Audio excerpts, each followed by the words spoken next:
అయాన్కి షబానా రహస్యం తెలియడంతో అతను నడిచేటప్పుడు అతను మోహంతో గడ్డకట్టేవాడు. అతను నమ్మలేకపోయాడు షబానా దాదాపు అతనికి అయాన్ షబానా చేరుకుంది. షబానా అయాన్ను గూఢచారిగా పరిగణించడం ప్రారంభిస్తుంది. కలవడానికి సిద్ధంగా ఉంటుంది మరియు ఏదో ప్రతీకారం కోసం అతన్ని పావుగా చేయాలనుకుంటాడు. అయాన్ ఎందుకు అర్థం చేసుకోలేకపోయాడు. షబానా ఎవరు మరియు ఆమె ఎవరి నుండి ఏమి కోరింది, ఇంకా ఎవరెవరు ప్రతీకారం తీర్చుకోవాలనుకుంటున్నారో అయాన్ చూస్తాడు.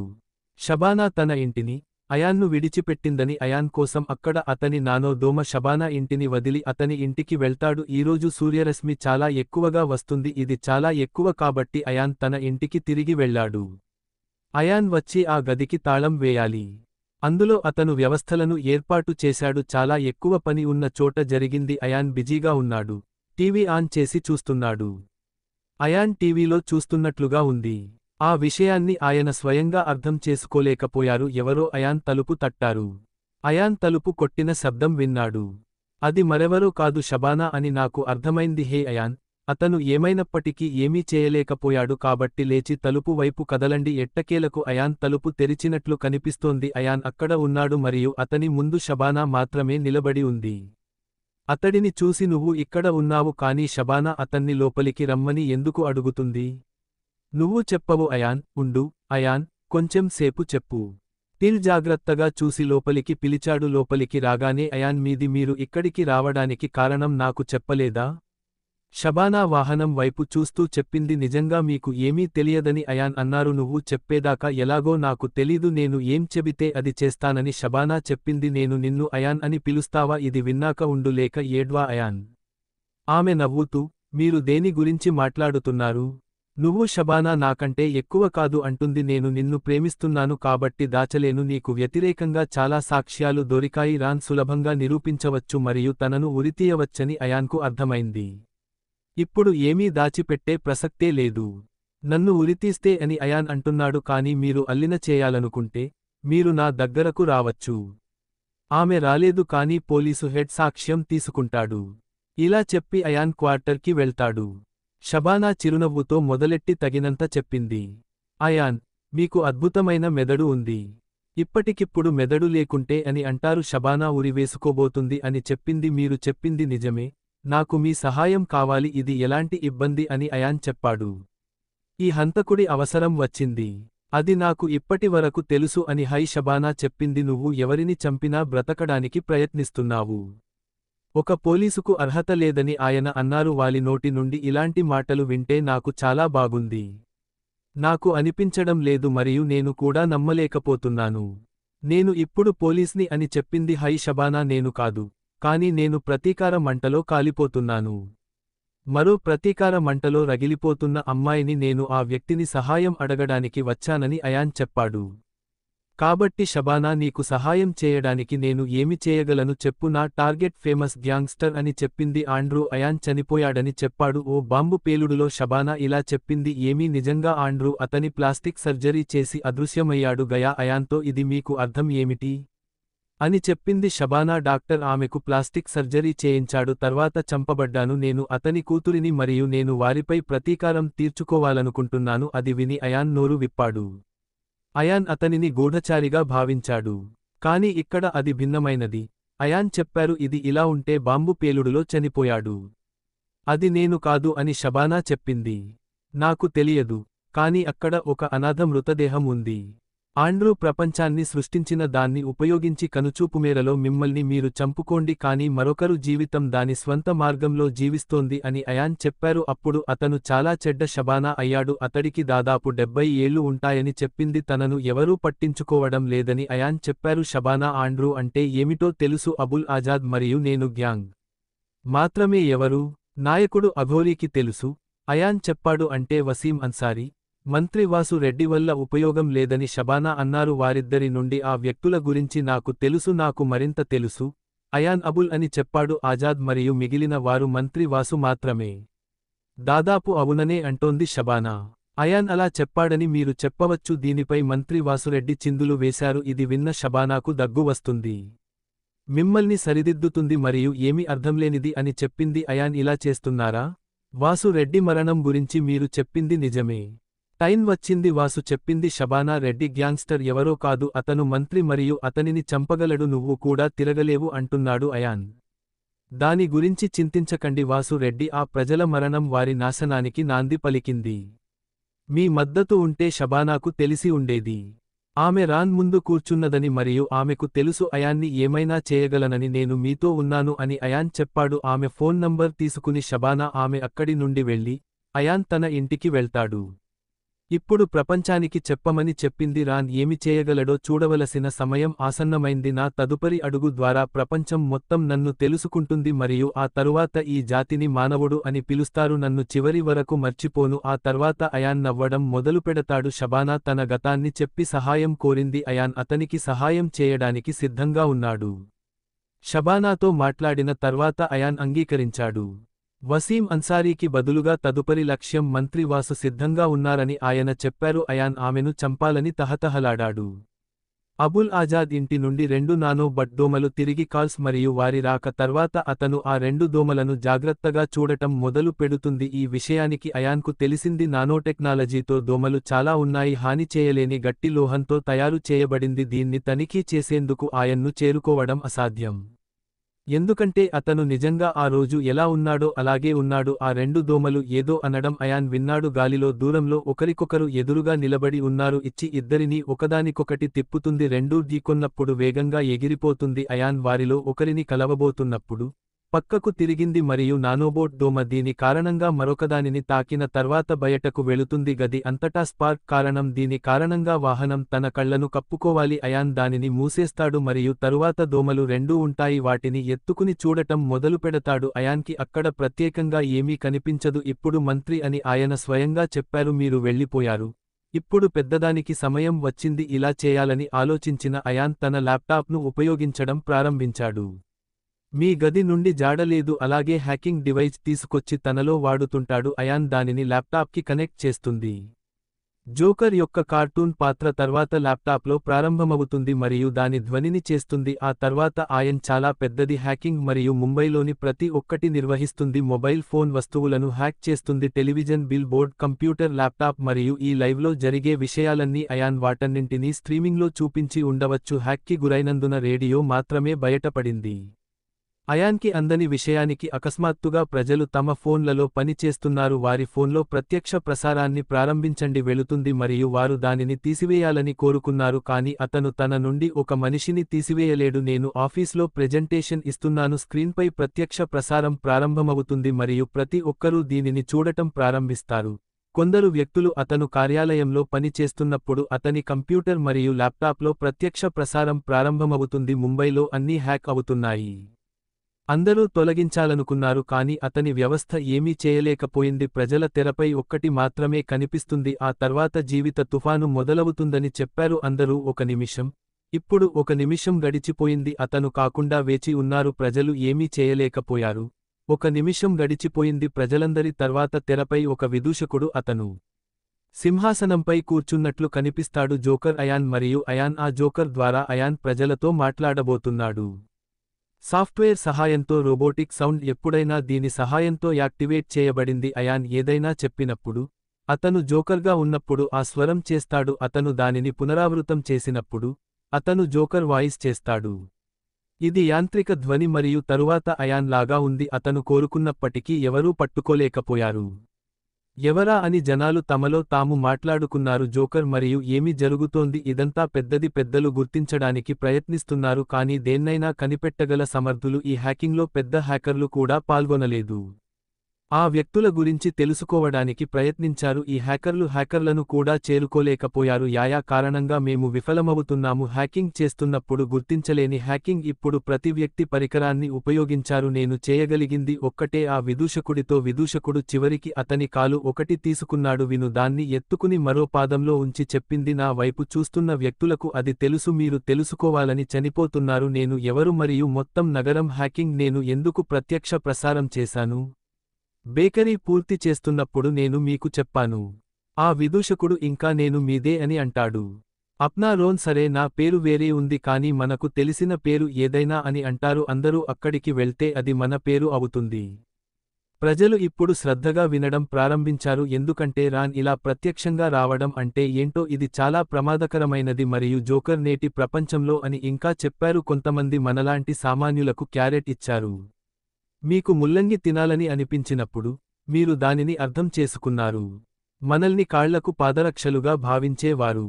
ఈ దేశం అని వాళ్లు ఫీల్ అవుతున్నారు. దీన్ని నడిపేది ప్రభుత్వం కాదు ప్రజలే. ప్రభుత్వం నిజంగా వారి చేతుల్లో కీలుబొమ్మ. న్యాయం కోసం చట్టాన్ని కూడా ఆశ్రయించాను తట్టారు కానీ చట్టం గుడ్డిది అంటున్నారు. ఇది జరుగుతుంది మరియు ధనవంతుల మాట మాత్రమే వింటుంది. నాకు న్యాయం జరగలేదు కాబట్టి అవినీతిని అంతం చేయడానికి ఇది రక్తపాతం. ఇప్పటి వరకు న్యాయం కోసం బాట పట్టాను. చంపబడిన వారందరూ పేదలు మరియు సామాన్యులు.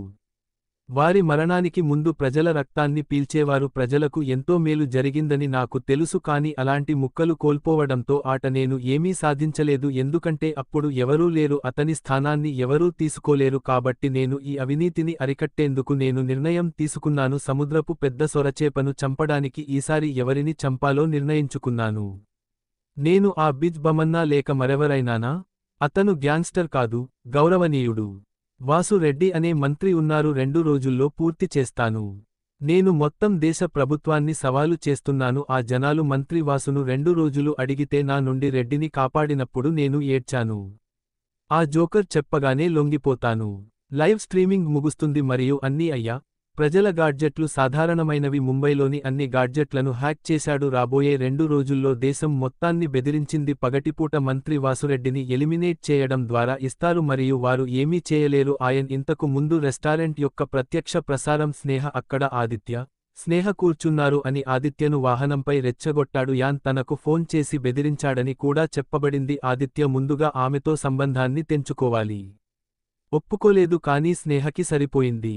అతనికి చెప్పిన తర్వాత అతను కూడా నన్ను నమ్మాడు ఎందుకంటే ఆమె తన ఇంట్లో అయాన్ ప్రవర్తనను చూసింది.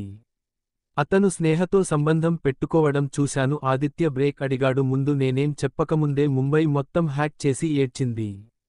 వాసురెడ్డిని చంపేస్తానని బెదిరించాడు. లైవ్ స్ట్రీమింగ్ ముగిసిన తర్వాత స్నేహ ఆమె ఆదిత్యను మీరు ఏమనుకుంటున్నారు?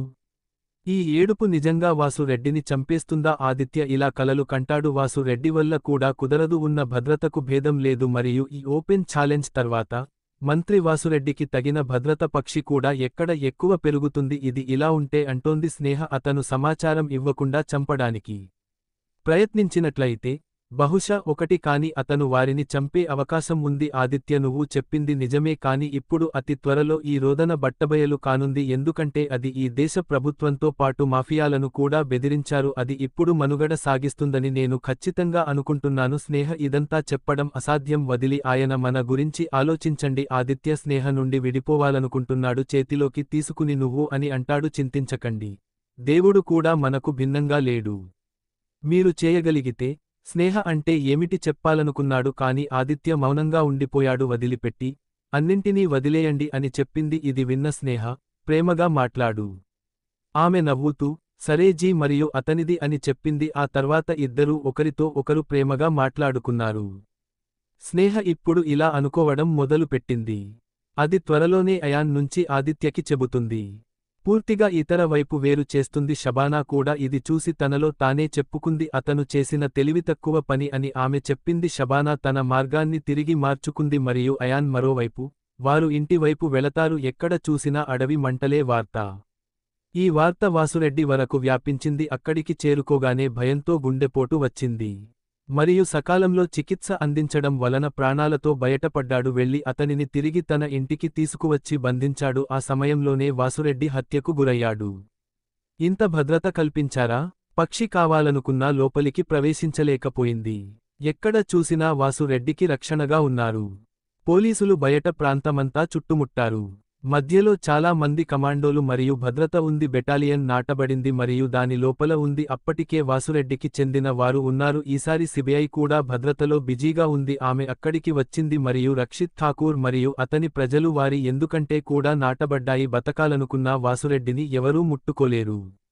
ఇంత భద్రత కల్పించలేకపోయారు. అయినప్పటికీ వాసురెడ్డి భయపడిపోయాడు. అతను ఈ వ్యక్తులను అస్సలు నమ్మలేదు. ఇది అతనికి అర్థం కాలేదు. రాన్ ఆమెను ఎందుకు వెంబడిస్తున్నాడు?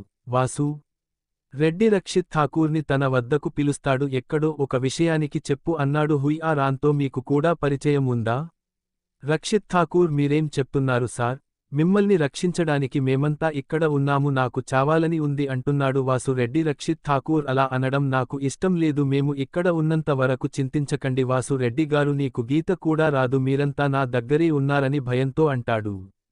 నన్ను ఒంటరిగా వదిలేయకండి. రక్షిత్ ఠాకూర్ తన వ్యక్తులలో కొందరిని అక్కడ వదిలివేస్తాడు. వాసురెడ్డితో బాధపడకు, 2 రోజులు లేదా 2 నెలలు ఏడుస్తారా, ఆ తర్వాత నిన్ను టచ్ చేయలేడు. రక్షిత్ ఠాకూర్ సజీవంగా బయటకు వస్తాడు. తనను కాపాడాలని వాసురెడ్డి అబుల్ ఆజాద్ను కోరారు. అతని ఇంటి పక్కన కూడా సంప్రదించాడు. అతని మనుషులు ఇప్పుడు దేశమంతటా వ్యాపించి ఉన్నారు. రాన్ చాలా పెద్ద పేరు అయ్యాడు.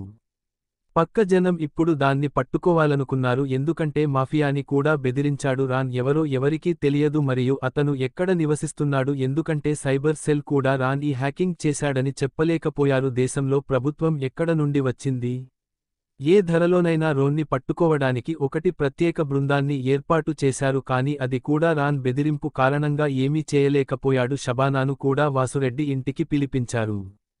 తీసుకెళ్లి డ్యూటీలో కూడా పెట్టారు. వెళ్ళింది కాబట్టి ఆమె అయాన్ను కలవడానికి రాలేదు. అయాన్ తర్వాత కొన్ని గంటల వరకు ఏమీ చేయడు మరియు హాయిగా తింటూ టీవీ చూస్తూ ఉన్నాడు, ఎందుకంటే అతను ప్రస్తుత వార్తలను చూసి ఆనందిస్తాడు. ఒక్కో ఛానెల్లో ఒక్కో వార్త వస్తూనే ఉంది. రాన్ భారత ప్రభుత్వానికి బహిరంగంగా సవాలు విసిరారు. అతను ముంబైకి చెందిన మంత్రి వాసు అని. ఆయన్ రెడ్డిని చంపబోతున్నాడు. అందర్నీ చూసి భోజనం ముగించి నవ్వారు. అప్పుడు అతను ఇప్పుడు సమయం అని తనలో తాను చెప్పుకున్నాడు. 2 రోజులు సరిపోతుంది కాబట్టి ఏదో ఒకటి చేయాలి, ఇది చాలా ఎక్కువ, ఎందుకంటే ఈ రాత్రి నేను ఈ భూమిని నీ భారం నుండి విడిపిస్తాను. అయాన్ తన ల్యాప్టాప్ని తెరిచి నానో బట్ దోమలు 2 వాసురెడ్డి అమ్మేశాడు. ఇంటివైపు మరియు మీ ఇంటి పైకప్పును పేల్చివేస్తుంది, కాని అతను వచ్చి తనలో తానే ఆ విషయానికి చెప్పాడు. మృగాన్ని నాశనం చేసే సమయం వచ్చింది. అయాన్ బెదిరింపు తర్వాత సమయం వచ్చింది. మంత్రి వాసురెడ్డికి ఎలాంటి శిక్ష లేదన్నారు. ధరను కొడుతూనే ఉంటుంది మరియు ఈ దేశంలో ఇది ఇలా ఉంటుంది. వాసురెడ్డి అని ఎవరూ పుట్టలేదు. ఈ వార్త షబానాకు తెలియగానే అతన్ని చావకుండా కాపాడండి. ఆమె అక్కడికి చేరుకునే సరికి వాహనం ఎదురుగా వస్తున్నారు.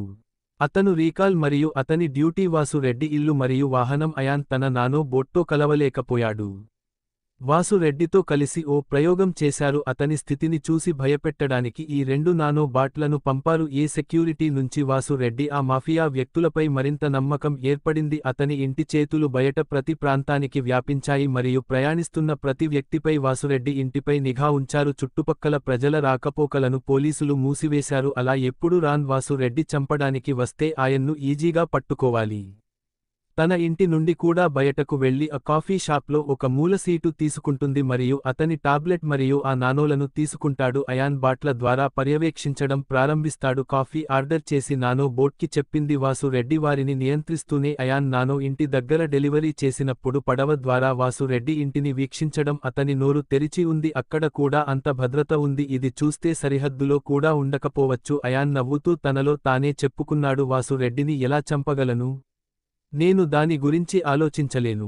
అయాన్ కాసేపు ఆలోచించాడు మరియు అది వేడిగా ఉందని విన్నానని చెప్పాడు. ఆపరేషన్ చేశామని అయాన్ చెప్పారు. నవ్వుతూ తన పనిలో పడ్డాడు అని అయాన్ నిర్ణయించుకున్నాడు. వాసురెడ్డి గుండెపోటుతో మృతి చెందారు.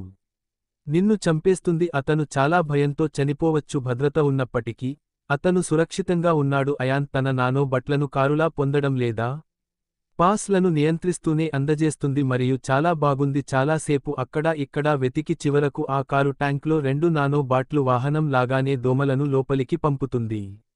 నా ఇంట్లో ఆ దోమలతో అయాన్ కూడా అదే ప్రయోగం చేశాడు. అయాన్ కార్ ట్యాంక్ లోపల చేస్తాడు. ఇది పూర్తయిన వెంటనే కొన్ని నిప్పురవ్వలు బయటకు వస్తాయి, ఆపై ఆ కారు పేలింది. ఆ పేలుడు చాలా ప్రమాదకరమైనది. కారు గాలిలోకి ఎగిరింది. ఆ కారు మరో కారుపై పడింది. మరి కొంతసేపటికి ఆ కారు కూడా పేలింది. దీనికి కారణం జరుగుతుంది. Vasu Reddy flying car. ఇది ఇంటి కాంపౌండ్లో పడింది. పేలుడు చాలా ప్రమాదకరమైనది. పోలీసులు, ప్రజలు మరియు సైన్యం ప్రజలు కూడా దానితో వణికిపోయారు. బయట పోలీసులు లేచి నిలబడ్డారు. ఆర్మీ సిబ్బంది ఆ ప్రాంతమంతా వెతకడం ప్రారంభించారు. మొదటి కారు పేలుడు జరిగిన ప్రదేశం సమీపంలోని భవనాలను కూడా ఖాళీ చేయించారు మరియు అక్కడి ప్రజలకు మంచి హోటల్ ఇచ్చారు. 2 రోజులు బస చేసేందుకు ప్రభుత్వం ఏర్పాట్లు చేసింది. ఈ పేలుడు ఉన్నప్పటికీ అయాన్ యొక్క దోమలు దానిపై గీత కూడా పడకపోవడంతో గాలిలో కలిసిపోయింది. ఈ పేలుడు శబ్దం వినగానే నేను ఎగరడం మొదలుపెట్టాను. సిబిఐ వాళ్లు మరియు వాసు రెడ్డి వింటే వాసు రెడ్డి తన బాల్కనీకి పరిగెత్తాడు. వచ్చి తన ఇంటి కాంపౌండ్ అని చూస్తాడు. అందులో ఒక కారు మంటల్లో పడి ఉంది. వాహనం ముందు గోడ కూడా విరిగిపోయింది. పడిపోవడంతో కారు విరిగిపోయింది. ఈ గోడను ఢీకొట్టి పగలకొట్టి లోపలికి వచ్చాడు. సిబిఐ వాళ్లు కూడా దీన్ని నమ్మారు. ఇంత భద్రత కల్పించడం సాధ్యం కాలేదు. ఇదిలా ఉండగా ఇక్కడ పేలుడు సంభవించింది. వాసు రెడ్డిని చూసి పరిగెడుతున్న రక్షిత్ ఠాకూర్ వద్దకు వెళ్లి అతని పిలుపుకు సమాధానం ఇస్తాడు. అది పట్టుకుని ఇది మీదే అంటాడు. ఇక్కడ భద్రత ధ్వంసమైంది మరియు నేను దాన్ని రక్షించిన వ్యక్తి అతనే అని నేను ఖచ్చితంగా అనుకుంటున్నాను. దేని గురించి చింతించకండి అని ఠాకూర్ చెప్పారు. అది జరిగినా మీ ఇంట్లో ఏమీ జరగదు. ఇది మరో 2 రోజులు లేదా 2 ఏళ్లు జరగబోతోందా? అతను ప్రయత్నిస్తే నిన్ను చంపలేడు. ఇది విన్న వాసు రెడ్డి కోపంగా రక్షిత్ ఠాకూర్ వైపు చేయి ఎత్తాడు. ఇది చూసి నాకు తెలుసు అని చూపించి చెప్పింది. నేను ఎంతకాలం జీవించాలి? ఈ విషయాన్ని ఆయనతో కూడా చెప్పబోతున్నాను. అయాన్ దోమల ద్వారా తన మాట వింటున్నాడు. అతను, సరే, అది మీ విషయానికి. నేను ఇంట్లో ఏమీ చేయలేను కాబట్టి నీ ఆలోచన చాలా తప్పు. అయాన్ సూటిగా లోపల పడుకుంటే ఆశ్చర్యంగా ఉంటుంది. మీరు కార్లను పేల్చివేస్తే అది సరదాగా ఉండదు. నా అయాన్ తన దోమలతో ప్రతిచోటా చూశాడు. మరియు అతని కళ్ళు పోలీసు కారుపై పడతాయి కాబట్టి అయాన్ అతనిని చూసి ఇప్పుడు చెప్పాడు, యువర్ టర్న్ అయాన్. ఆ తర్వాత పోలీస్ కాల్ జీపులో తన దోమలను ప్రవేశిస్తుంది మరియు అక్కడ కూడా వారిద్దరినీ ఢీకొట్టేలా చేస్తుంది. నిప్పురవ్వలు కూడా బయటకు వస్తాయి మరియు పోలీసుల ఆ గేర్ అది కూడా పేలి గాలిలోకి చేరుతుంది. ఇది చూసిన పోలీసుల పరిస్థితి మరీ దారుణం. అయాన్ ఇంత చేసిన తర్వాత కూడా ఇది జరిగింది. అక్కడ ఎవరూ ఇంకా గీతలు పడలేదు. ఆ పోలీసు కారు వెళ్లి పడిపోతుంది. మరొక పేలుడు విన్న తర్వాత కాలిపోతుంది. వాసు రెడ్డి తనలాగే భావించాడు. వాసు రెడ్డి మరణం చాలా దగ్గరైంది. రక్షిత్ ఠాకూర్తో ఏదైనా చెప్పకముందే రక్షిత్ ఠాకూర్ అక్కడి నుంచి త్వరగా వెళ్లిపోయాడు మరియు బయటకు వచ్చిన అతను ప్రజలందరికీ ఆదేశాలు ఇచ్చేవాడు. ప్రతిచోటా వ్యాపించి ఇప్పుడు చూడండి మీరు ఎలా ఉన్నారు మరియు అన్ని వాహనాలు, మరేదైనా వాహనంలో ఉన్నారా అని కూడా తనిఖీ చేయండి. ఇది బాంబు కాదని రక్షిత్ ఠాకూర్ చెప్పారు. బయట చాలా మంది ఉన్నారు. ప్రతి కారు తనిఖీ చేయడం ప్రారంభించండి కానీ చాలా కనుగొనండి. తర్వాత కూడా ఏమీ రాకుండా చూస్తున్నారు. అయాన్ ఇప్పుడు లోపల అని నవ్వుతూ చెప్పాడు. మన ప్రియతమ మంత్రి గారి ప్రైవేట్ వాహనాలు ఆయన్ కార్ల సమాధిని పోగొట్టుకుంటాను. వాసు రెడ్డి బ్లాస్టింగ్ కోసం అతనికి లోపల భయంగా ఉంది. రక్షిత్ ఠాకూర్ మరియు ఇతర వ్యక్తులందరిపై ప్రశ్నలు. తన భద్రత కోసం ఎవరు నిలబడటం ప్రారంభిస్తారు? ఈ ప్రశ్నలతో ఇబ్బంది పడుతూ ఇక్కడికి వచ్చాం. చుట్టుపక్కల వారందరికీ రక్షిత్ ఠాకూర్ మంచివాడు, ఎక్కడో పద్ధతిని తనిఖీ చేయమని అడుగుతుంది. మరో బాంబు లేదు. ఇంతే అయాన్ని చూసిన తర్వాత వాసు నిర్ణయించుకుంటాడు. రెడ్డి వాసు రేటును మరింత పెంచేందుకు రెడ్డి వ్యక్తిగత వాహనాలను పేల్చేస్తారు. తన ఇంటి లోపల నిశ్చితార్థం చేసుకున్న అయాన్ వాసు రెడీ అయిన తర్వాత వాహనం వైపు చూస్తున్నాడు. ఇది చాలా ఖరీదైన కారు అని అయాన్ చెప్పాడు. దీని కారును కూడా పేల్చివేస్తుంది. దీంతో వాసురెడ్డి గ్యారేజ్ పేలింది. మరి దాని ముక్కలు కొన్ని వాసు రెడ్డి వైపు వెళ్లాయి. దీని కారణంగా ఇంటికి కూడా చేరుకుంటుంది. దీంతో ఆయన ఇంట్లోని చాలా అద్దాలు పగిలిపోయాయి. చాలా మంది పోలీసులు, ఆర్మీ సిబ్బంది కూడా ఉన్నారు. గాయపడిన వారిని వెంటనే ఆస్పత్రికి తరలించారు. తీసుకెళ్లి వాసు రెడ్డి ఇప్పుడు ఇలా ఉన్నాడు. అతను ఆ గన్పౌడర్ కుప్పపై ఉన్నట్టు అనిపించింది. చాలా కాలం క్రితం నిప్పు పెట్టిన దానిలో నిలబడి వాసు రెడ్డి రక్షిత్ ఠాకూర్ పోయారు. నేను ఇక్కడ సురక్షితంగా లేను అని చెప్పింది. నన్ను ఇక్కడి నుంచి తీసుకెళ్లండి అని రక్షిత్ ఠాకూర్ అన్నారు. వాసు రెడ్డిని మనం చేయలేమని కాలర్ పట్టుకుని ఎందుకు కాదు అంటాడు. మీరు అని రక్షిత్ ఠాకూర్ చెప్పగలరా? బయట ఎలాగూ ప్రమాదం ఎక్కువ. వాసు, నాకు ఇక్కడి నుండి వెళ్లిపోవాలని ఆదేశాలు రాలేదు. నేను ఇక్కడే చనిపోతే రెడ్డి అంటాడు. దీనికి రక్షిత్ ఠాకూర్ ఎంత మూల్యం చెల్లించి ఉంటాడు? క్షమించండి సార్, కానీ మీరు ఇక్కడ భద్రంగా ఉంచడమే మా పని. వాసు రైట్ సోఫాలో కూర్చొని నేను ఉంటే అన్నాడు. ఏదైనా జరిగితే నా ప్రజలు నిన్ను విడిచిపెడతారు. మీకు ఏదైనా కావాలి అని రక్షిత్ ఠాకూర్ చెప్పలేదు సార్. వాసు రెడ్డి నాతో అన్నారు. రక్షిత్, నేను మీ సీనియర్తో మాట్లాడాలి. అతని మాటలకు ఠాకూర్ ఏనాడైనా కలత చెందాడు. ఎందుకంటే అతను ప్రతిదానికి ఆమెను నిందిస్తున్నాడు. అందుకే రక్షిత్ ఠాకూర్ సిబిఐ చీఫ్గా వ్యవహరించారు. మనేంద్ర సింగ్ జోగియాకు ఫోన్ చేసి ఇలా అన్నాడు. మంత్రి వాసురెడ్డి గారు మీతో మాట్లాడాలనుకుంటున్నారు. వాసురెడ్డికి రక్షిత్ ఠాకూర్ కావాలి. ఫోన్ లాక్కొని మరీ సెక్యూరిటీ చెప్పింది. నా ఇంటి బయట బాంబు ఉన్నప్పటికీ నా ఇంటి బయట పేలుడు జరిగింది. ఇంట్లో కూడా బాంబు పేలితే ఇలాగే కొనసాగితే నేను బతుకుతాను. వాసు, అవకాశాలు పూర్తిగా నాశనం అవుతాయి. రెడ్డి మాటలు విన్న మనేంద్ర సింగ్ జోగియా పై నుంచి ఆదేశాలు వచ్చాయని చెప్పారు. మేము రాన్ను పట్టుకునే వరకు మిమ్మల్ని అక్కడే ఉంచండి, తీసుకోవద్దు, నాతో చేరవలసిందిగా కోరుతున్నాను. వాసు ప్రజలకు మరియు సైన్యానికి సహకరించాలి. రెడ్డి ఫోన్ డిస్కనెక్ట్ చేసి ఇదంతా చెప్పాడు. ఈ ప్రజలంతా ఇబ్బందుల్లో ఉన్నారు. నేను వదిలేస్తే ఈ వ్యక్తులు నన్ను చంపుతారు. వాసు రెడ్డి మనసులో అప్పుడే ఒక ప్లాన్ వచ్చింది. వస్తాడు మరియు అతను మరోసారి మనేంద్ర సింగ్ జోగయ్యకు ఫోన్ చేసి బతికే ఉన్నాడని చెప్పాడు. బ్రతకాలంటే చావాలి, అందుకే ఈ వార్త చదివా. నేను చనిపోయానని ప్రచారం చేయండి అని మనేంద్ర సింగ్ జోగియా చెప్పడం విన్నారు. ఏం మాట్లాడుతున్నావ్ అన్నాడు వాసు రెడ్డి. రాన్ తెలుసుకున్నప్పుడు అతను చేస్తాడు. ఆ తర్వాత నాపై దాడి చేయడం మానేస్తుంది. 2 రోజుల తర్వాత మీరు దానిని తరలింపులో భాగంగా చూస్తారు. వాసు రెడ్డి మాటలు విన్న తర్వాత నాకు తెలియజేయండి. మీరు చెప్పేది మనేంద్ర సింగ్ జోగియా అన్నారు కాబట్టి ఖచ్చితంగా సరైనది. కానీ మనం ఇలా చేస్తే, మేము అలా చేస్తే మీ ఇంటి నుండి మేము అన్ని భద్రతలను పొందుతాము. నేను తొలగించాల్సి ఉంటుంది అని వాసురెడ్డి అన్నారు. భద్రతతో మీ హెడ్ క్వార్టర్ వద్ద నేను దాక్కున్నప్పుడు చేరుకుంటాను మరియు నేను ఖచ్చితంగా ఉన్నాను. అక్కడ నాకు ఎలాంటి ప్రమాదం జరగదు. మనేంద్ర సింగ్ జోగియా సరే, నేను ఇలా ఉన్నాను మరియు మీకు నేను బుల్లెట్ ప్రూఫ్. వాసురెడ్డి, నేను కారు పంపిస్తాను, అప్పుడు కాల్ చేయండి. రక్షిత్ దానిని ఠాకూర్కి ఇచ్చి డబ్బు మొత్తం అతనికి ఇస్తాడు. ఈ విషయాన్ని రక్షిత్ ఠాకూర్ కూడా వివరించాడు. మనేంద్ర సమాధానం చెప్పి ఫోన్ డిస్కనెక్ట్ చేశాడు. సింగ్ జోగియా ఎక్కడో సిబిఐ హెడ్ క్వార్టర్స్ నుండి కాల్ చేసి సలహా అడుగుతాడు. ఆ తర్వాత కూడా వాసురెడ్డి సలహాను పాటించాలని నిర్ణయించుకున్నాడు. అనుమతి పొందిన తరువాత అతను వాసురెడ్డి ఇంటికి బుల్లెట్ ప్రూఫ్ వాహనం దానిని పక్కకు పంపుతాడు. ఆ తర్వాత అతను వెంటనే ప్రెస్ కాన్ఫరెన్స్ కాల్స్ కాబట్టి మీ తరలింపు మొత్తం ప్రెస్లో కొన్ని మాత్రమే అమలు చేయగలవు. నిమిషాల వ్యవధిలో సిబిఐ హెడ్ క్వార్టర్కి చేరుకుంది అని మనేంద్ర సింగ్ జోగల్ భావించాడు. అంటే రాన్కి ఏమీ తెలియదు, దీని గురించి అతనికి తెలియదు, అతను అన్ని విషయాలు వింటున్నాడని. వాసు రెడ్డి ఎక్కడైనా ఇలా ప్లాన్ చేస్తున్నాడు. విన్న తర్వాత అయాన్ తనలో తాను ఇలా చెప్పుకుంటాడు, మన దేశ నాయకులు అద్భుతమని ఒప్పుకోవాలి. బ్రతకడం కోసమే చచ్చినట్టు నటిస్తున్నాం.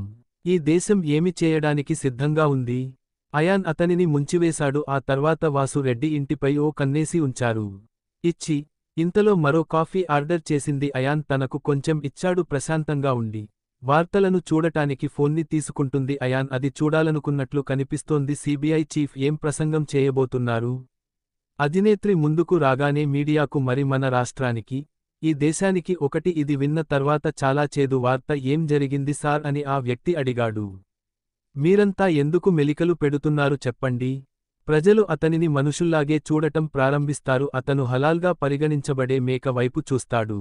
నన్ను చూసి ఇలా చూసుకున్నాను, త్వరగా చెప్పు అన్నాడు స్వరం మార్చుతూ. సర్, మీ ఇంటి లోపల కారు పేలుడు. దీని తర్వాత వాసు రెడ్డి ఇప్పుడు ఫీలింగ్ మొదలుపెట్టాడు. ఇది ఇక్కడ అస్సలు సురక్షితం కాదు. ఆయన CBI chief Manendra Singh జోగియాకు call చేసి ఈ వార్తను ప్రచారం చేయమని కోరింది. ఆ వాసు రెడ్డి చనిపోయిన మనేంద్ర జోగల్ విలేకరుల సమావేశం పెట్టి చెప్పారు, ఇది ప్రజలకు చెడ్డ వార్త. ఈ మనిషి కొంచెం దురుసుగా ప్రవర్తించేవాడు. ఈ తప్పుడు ప్రవర్తన మనేంద్ర సింగ్ జోగియాను విస్మరించడం. సాక్షాత్తు మంత్రి వాసురెడ్డి జీ అని అంటున్నారు. అందుకే ఆయన ఆరోగ్యం మరీ దారుణంగా ఉంది. అతన్ని నగరంలోని ఆసుపత్రిలో చేర్చారు. హాయ్ మనేంద్ర సింగ్ గయల్ ఇంకా చెప్పారు. ఆయన పరిస్థితి ఇంకా బాగానే ఉందని వైద్యులు తెలిపారు. వారి మనుగడ అవకాశాలు చాలా దారుణంగా ఉన్నాయి. ఎక్కువ అంటే తక్కువ అంటున్నారు మనేంద్ర సింగ్ జోగియా. ఎవరు ఏడ్చినా నాకు ఈ విన్నపం మా ద్వారా రూపుదిద్దుకోవాలని మరియు ఈ అన్యాయాన్ని సరిదిద్దుతాం. ఇది విన్న అదే వ్యక్తి నాకు ఇది ఇష్టం లేదు అని అంటాడు. మీరు ఇలా చెప్పిన తర్వాత కూడా అనిపిస్తోంది. అతని మాట విని మనేంద్ర అస్సలు రాడు.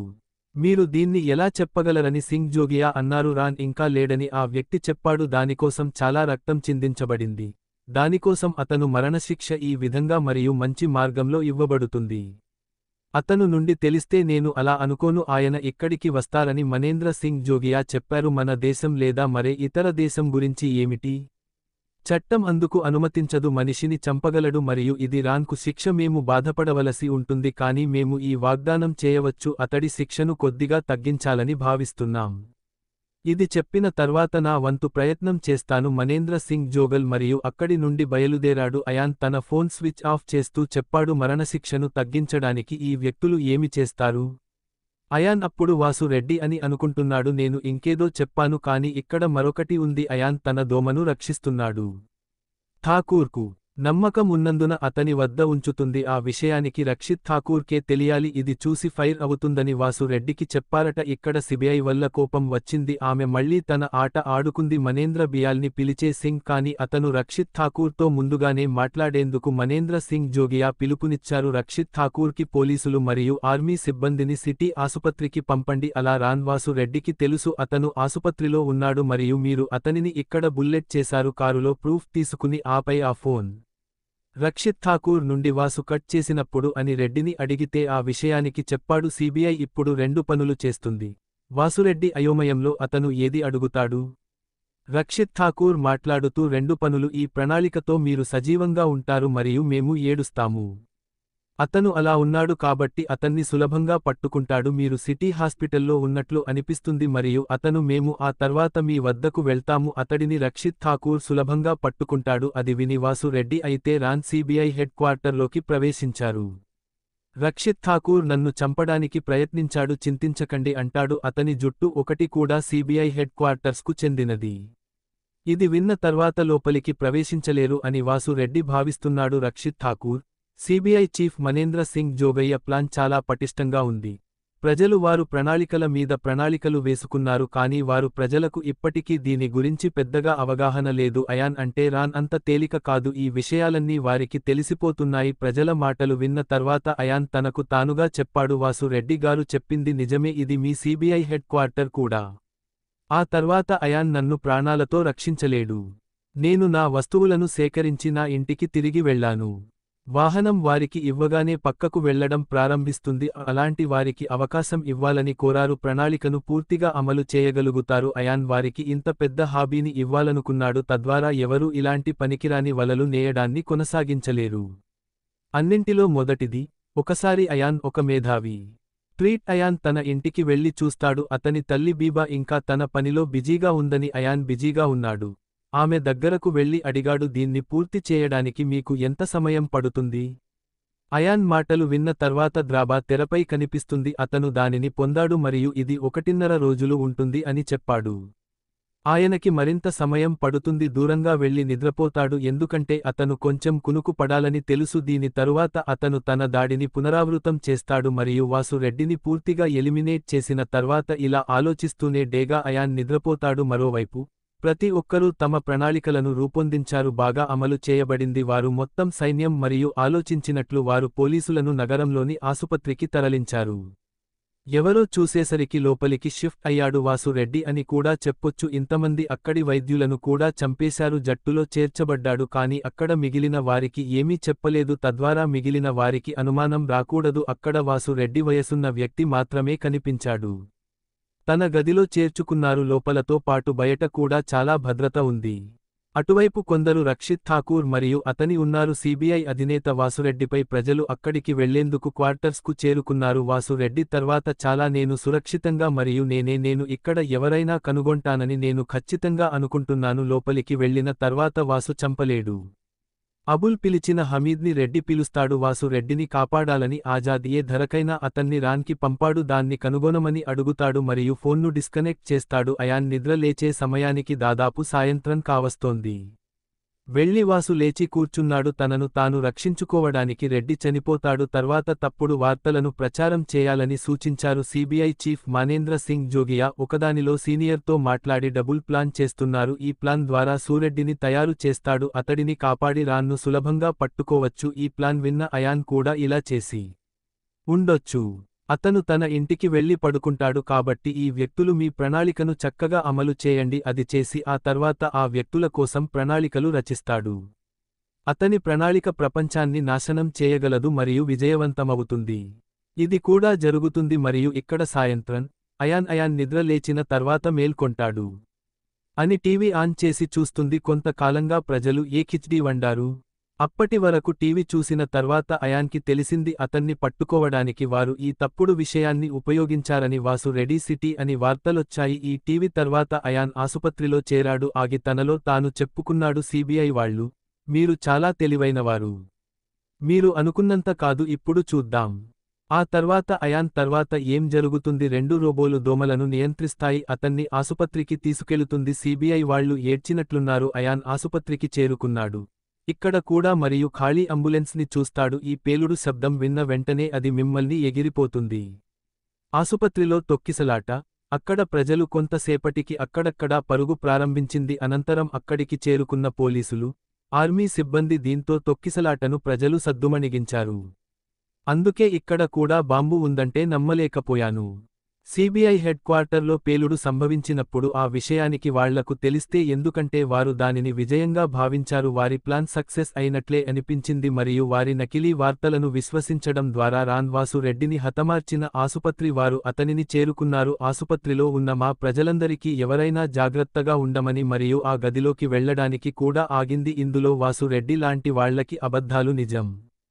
ఆ గదిలో చాలా మంది ఉన్నారు. రైలు యుద్ధ విమానాలు ప్రవేశించాయి కాబట్టి మిగిలినవి డాడ్జింగ్ ద్వారా రాన్ ఇక్కడికి చేరుకున్నా అప్పుడు కూడా అతను సులభంగా పట్టుకోవచ్చు. అయాన్ ఇది అక్కడ నుండి మీ రోబోటిక్స్ చూసిన తర్వాత అయాన్ కేవలం దోమలను తొలగించాలనుకుంటున్నాడు. దీంతో సిబిఐ వ్యక్తుల దృష్టి అంతా తలపైకి మళ్లింది. క్వార్టర్లో ఉన్న వాసు రెడ్డిపై నుంచి పక్కకు వెళ్లి రాన్ను పట్టుకోవడానికి ఆ ఆసుపత్రికి వెళ్ళండి.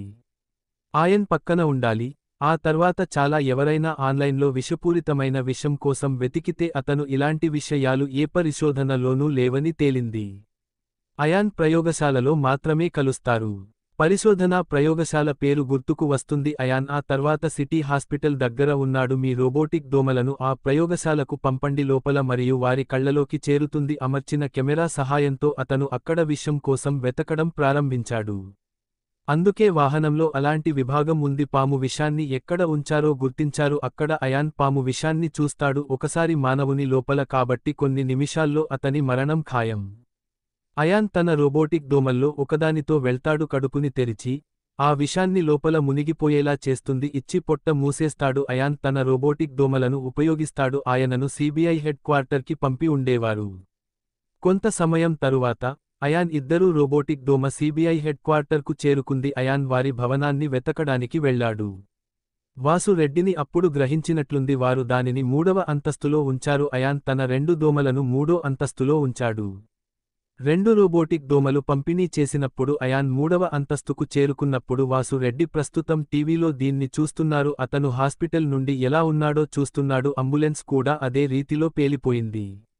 అతని ఇంటి చుట్టూ మరియు కారు లోపల అయాన్ టీవీలో స్పష్టంగా చూడగలిగాడు. ఇదంతా చూసి వాసు రెడ్డికి చెమటలు పట్టాయి. తడిసిపోయి మళ్లీ నీళ్లు తాగాల్సి వచ్చింది. అక్కడే ఉండి టీవీ చూస్తున్నాడు వాసు. అక్కడ ఉన్న అధికారికి రెడ్డి ఆ విషయానికి చెప్పాడు. నీరు అయిపోయింది మరియు అతను నీరు తీసుకురావాలి. ఆఫీసర్ వాసు నీళ్లు తెచ్చుకోవడానికి సిద్ధంగా ఉన్నాడు. అయాన్ కూడా ఆ అధికారి వెంటే వెళ్తాడు. మీ రోబోటిక్ దోమను అనుసరించండి. అతను తన కడుపులో విషం ఉన్న వ్యక్తిని పంపడం ప్రారంభిస్తాడు. నీళ్లతో వాసురెడ్డి వైపు వస్తున్న అధికారి అప్పుడు అయాన్ ఆ దోమను అనుభవిస్తాడు. గ్లాసు మీదకు తెచ్చి కడుపు తెరిచాడు. ఇలా చేయగానే 2 చుక్కల విషం ఇస్తాడు. అధికారి నీళ్లలో పడతాడు. వాసు రెడ్డికి తెచ్చి అతను లేకుండా త్వరగా నీళ్లన్నీ తాగుతుంది. చూడండి వాసు రెడ్డికి అంత టైం కూడా లేదు. ఆ నీళ్లలో విషం ఉండటం వల్లే ఇలా జరిగిందని చెప్పారు. అయాన్ రంగు మార్చాడు మరియు అక్కడ నుండి అతని దోమలు రెండింటినీ బయటకు తీస్తుంది మరియు మళ్లీ అబుల్ ఆజాద్ ఇంటికి షిఫ్ట్ అయ్యాడు. ఆ తర్వాత అయాన్ ఊపిరి పీల్చుకున్నాడు. సముద్రం యొక్క రక్తపు కొద్దిగా అని చెప్పారు. షార్క్ చంపబడింది. ఇప్పుడు దీని మరణాన్ని చూద్దాం. వార్తలు వచ్చిన తర్వాత అయాన్కి ఏమవుతుంది? తరువాత అతను తన ఇంటిని వదిలి వెళ్ళిపోతాడు. మేము స్వచ్ఛమైన గాలిని పొందగలము మరియు సూర్యాస్తమయాన్ని చూడగలము. అయాన్ తన దోమలను అక్కడ నుండి తొలగించినప్పుడు వాసు రెడ్డికి ఒళ్లంతా బిగుసుకుపోయింది. ఇది చూసిన తర్వాత అతని నోటి నుండి నురుగు రావడం ప్రారంభమైంది. దీంతో అక్కడ ఉన్న అధికారుల పరిస్థితి దారుణంగా ఉంది. వాసురెడ్డి కుర్చీలోంచి కింద పడిపోయాడు మరియు అతని శరీరం యొక్క రంగు కూడా మారుతుంది. ఇది చూస్తుంటే అక్కడున్న అధికారి ముఖం కనిపిస్తోంది. వాటిలో ఒకదాన్ని త్వరగా సేవ్ చేస్తుంది. ఠాకూర్కి ఫోన్ చేసి అన్నీ చెప్పాడు మరియు రక్షిత్ ఠాకూర్ మరియు మనేంద్ర సింగ్ జోగయ్య పరుగున 3వ అంతస్తు చేరుకున్నాడు. వెళ్లి ఎప్పుడు ఏం జరిగిందో అడగండి. వాసు రెడ్డి మరణించిన కొన్ని గంటల తర్వాత సిబిఐ అతని మరణాన్ని కొట్టివేసే వరకు అయాన్ నన్ను ప్రత్యక్షంగా వెళ్లనివ్వలేదు. ఈ విషయాన్ని స్ట్రీమింగ్ ద్వారా ప్రజలకు చెప్పారు. వాసురెడ్డిని సిబిఐకి అధిపతిని చేసింది. క్వార్టర్ లోపల చాలా విషపూరితమైన పాముపై విషం పెట్టి అయాన్ను చంపేశారు. ఇప్పుడు ఎవరూ లేరని కూడా ప్రజలకు చెప్పారు. అవినీతిపరుడు అతని తదుపరి బాధితుడు కావచ్చు. ఆసుపత్రిలో అమర్చిన టీవీలో ఈ వార్త వచ్చింది. మనేంద్ర సింగ్ జోగియా, రక్షిత్ ఠాకూర్ మరియు ఇతరులు ప్రజలు కూడా చూస్తున్నారు. వాసు అని కూడా వారికి తెలియదు. రాన్ రెడ్డికి విషం ఇచ్చి మళ్లీ విషం పెట్టాడు. మనేంద్ర సింగ్ జోగయ్య వాసు రెడ్డి ఎలా మృతదేహాన్ని పోస్ట్ మార్టం కోసం పంపుతుంది మరియు రేపు ఉదయం వరకు నాకు చెబుతుంది పూర్తి పోస్టుమార్టం నివేదికను భద్రపరచాలి ఠాకూర్ ఈ సూర్యుని హతమార్చినట్లు చెప్పారు మనేంద్ర సింగ్ మా రహస్యం మొత్తాన్ని బయటపెట్టాడు ఆ ప్రశ్న తర్వాత అని జోగయ్య చెప్పారు అయితే ముందుగా నేను అది తెలుసుకోవాలి వాసురెడ్డి సీబీఐకి చెందిన వ్యక్తి అని ఎలా వెలుగులోకి వచ్చింది ఇది సిటీ హాస్పిటల్ కాదు హెడ్ క్వార్టర్లో ఉంది రక్షిత్ ఠాకూర్లో అలా అయితేనే అంటాడు అనంతరం ఆస్పత్రిలో బాంబు పేల్చాడు ఇంతకీ రక్షిత్ ఠాకూర్ మాటలు విన్న తర్వాత మీరు ఎలా చేశారు ఇది నాకెంతో ఇష్టం అని మనేంద్ర సింగ్ జోగియా చెప్పారు మన డిపార్ట్మెంట్లో కూడా ఎవరో ఉన్నట్లు తెలుస్తోంది దాని గురించి ఆలోచించడం అతనికి పని చేస్తుంది మనేంద్ర సింగ్ జోగియా ఒక అధికారిని అడిగాడు ఇదంతా జరగకముందే వాసురెడ్డి ఏదో చేశాడు ఆ అధికారి ఏమైనా తిన్నాడా లేదా తాగాడా చనిపోయే ముందు మంత్రి సార్ అని అంటారు మనేంద్ర సింగ్ చాలా నీళ్లు తాగాడు జోగియా హెడ్ క్వార్టర్ లోపల చెప్పారు లోపల నీరు ఉందో లేదో తనిఖీ చేయండి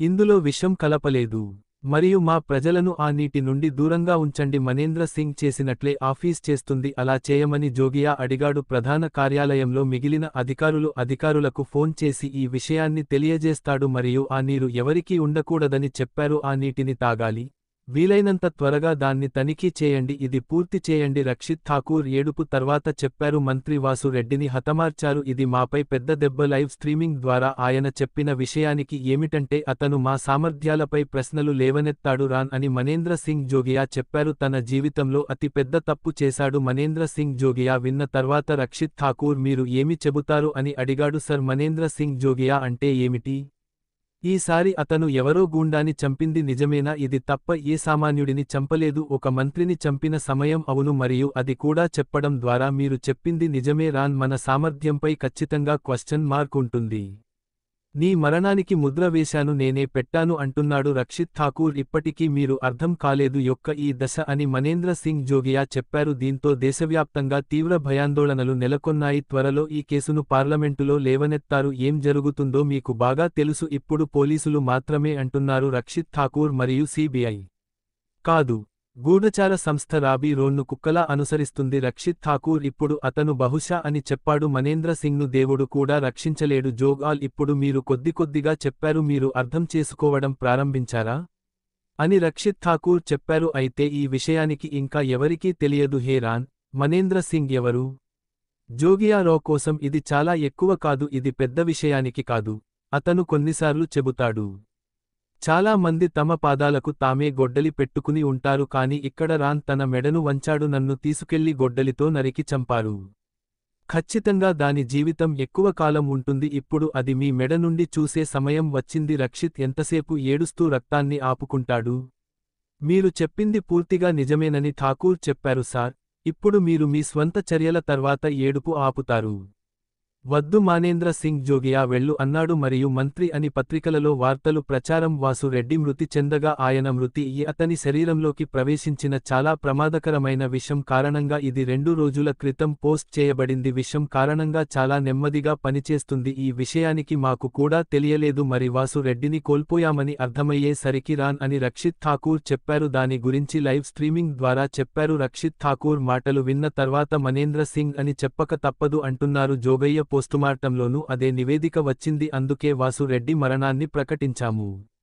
ముందుగా పోస్ట్ మార్టం చేశాం కాబట్టి చేయలేదు వారిదేమో చూడాలనిపించింది చనిపోతే రక్షిత్ ఠాకూర్ ఎలా ఉన్నాడు సరే సార్ రక్షిత్ ఠాకూర్ వెళ్ళు అన్నాడు మనేంద్ర సింగ్ జోగియా మాత్రమే ఆ ప్రజలు చేయాలి అని చెప్పారు రాన్ వాసు రెడ్డి ఆసుపత్రిలో ఉన్నారని కూడా చెప్పండి చంపడానికి వచ్చాడు కానీ చంపలేకపోయాడు ఎందుకంటే అతను అక్కడ మనేంద్ర సింగ్ లేడు ఆ విషయాన్ని ప్రజలకు చెప్పాలని జోగయ్య అన్నారు రాన్ మాటలను నమ్మవద్దు రాన్ మాకు ద్రోహం చేశాడని కూడా చెప్పండి ఎందుకంటే మంత్రి వాసును ముందే అడిగాడు రెడ్డికి విషప్రయోగం జరిగింది వాసు తప్ప ఏదైనా జరగవచ్చని నాకు తెలుసు రెడ్డి మరో 2 రోజుల్లో చనిపోతాడు ప్రయోజనం పొంది దేశ శాంతిభద్రతలను నాశనం చేశాడు కానీ ప్రశ్నలు లేవనెత్తారు మరియు ప్రజలను రెచ్చగొట్టారు చివరికి ప్రజలను ఆకట్టుకునే ప్రయత్నం చేశారు హంతకుడి మాటలా ఏడవడానికి రక్షిత్ ఠాకూర్ని అస్సలు నమ్మవద్దు అప్పటికే ఎందుకంటే అక్కడి నుండి వెళ్ళిపోతాడు చాలా మంది ప్రెస్ మీడియా ప్రతినిధులు ఆసుపత్రిలో ఉన్నారు బయట జనం రక్షిత్ ఠాకూర్ ఉన్నారు అతడిని చూడగానే ఆయన దగ్గరకు వెళ్లి ప్రశ్నలు అడిగారు రక్షిత్ ఠాకూర్ ప్రశ్నలు అడగడం ప్రారంభించాడు. మనేంద్ర సింగ్ జోగియా ఏమి చెప్పాడో చెప్పింది. అటువైపు అయాన్ కూడా అది చూసి నవ్వుకున్నాడు. మనేంద్ర సింగ్ జోగియా ఫోన్కి కాల్ వచ్చింది. ఇక ఆ పేరు చూడగానే అతడికి ఆసక్తి కలుగుతుంది.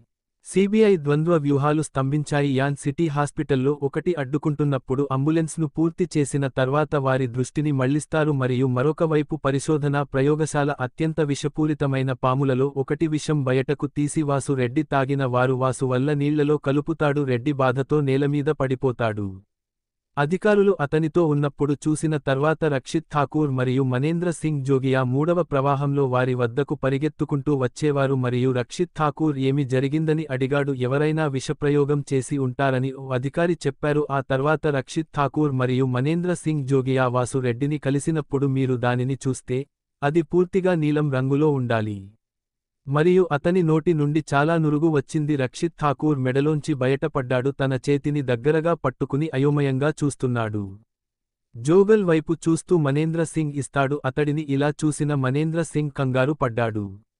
జోగయ్య ఏం జరిగిందో రక్షిత్ మరియు చెప్పారు. అలాంటి వారికి రక్షిత్ ఠాకూర్ను ఎందుకు ఇస్తున్నారు సార్? వాసు రెడ్డి చనిపోయాడని రాసి ఉంది. మనేంద్ర సింగ్ జోగియా విన్న తర్వాత మనేంద్ర సింగ్ జోగియా అయ్యారు. వాసు రెడ్డి అంటే నమ్మలేకపోయాడు. అతను చనిపోయాడని రక్షిత్ ఠాకూర్కి చెప్పాడు.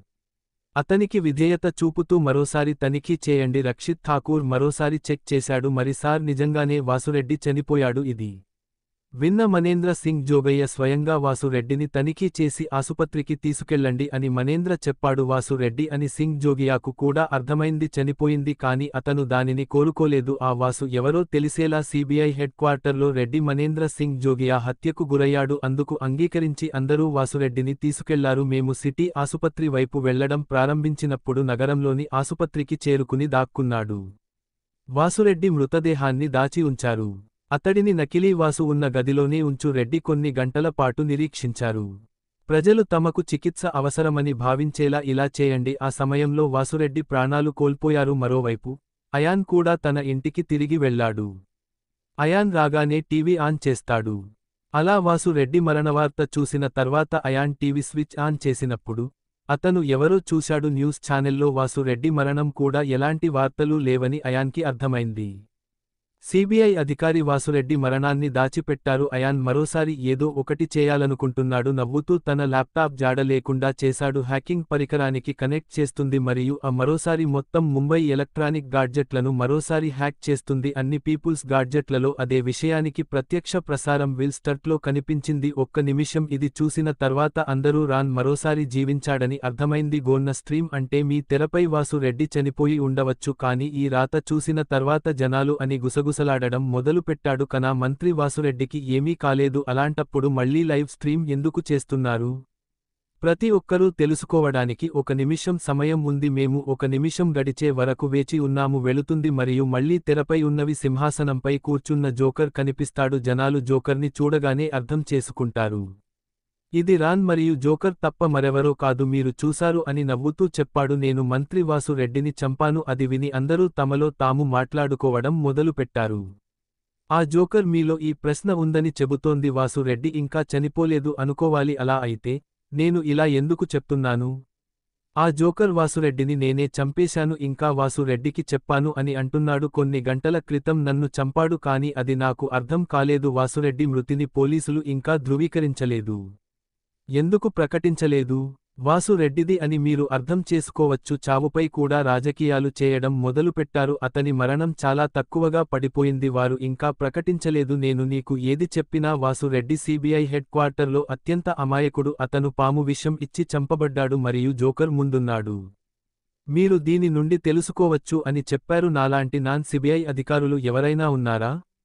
ఒక సంస్థ యొక్క హెడ్ క్వార్టర్లోకి ప్రవేశించడం మరియు మీరు మంత్రిని హత్య చేయగలిగితే మీరు అబ్బాయిలు మన దేశ సైన్యం మరియు అని మనం అనుకోవచ్చు. పోలీసులు, సిబిఐ, మంత్రి కూడా వాసురెడ్డిని ప్రాణాపాయం నుంచి కాపాడలేకపోతే ఆ జోకర్ మీలాంటి సామాన్యులను ఎలా కాపాడతాడు?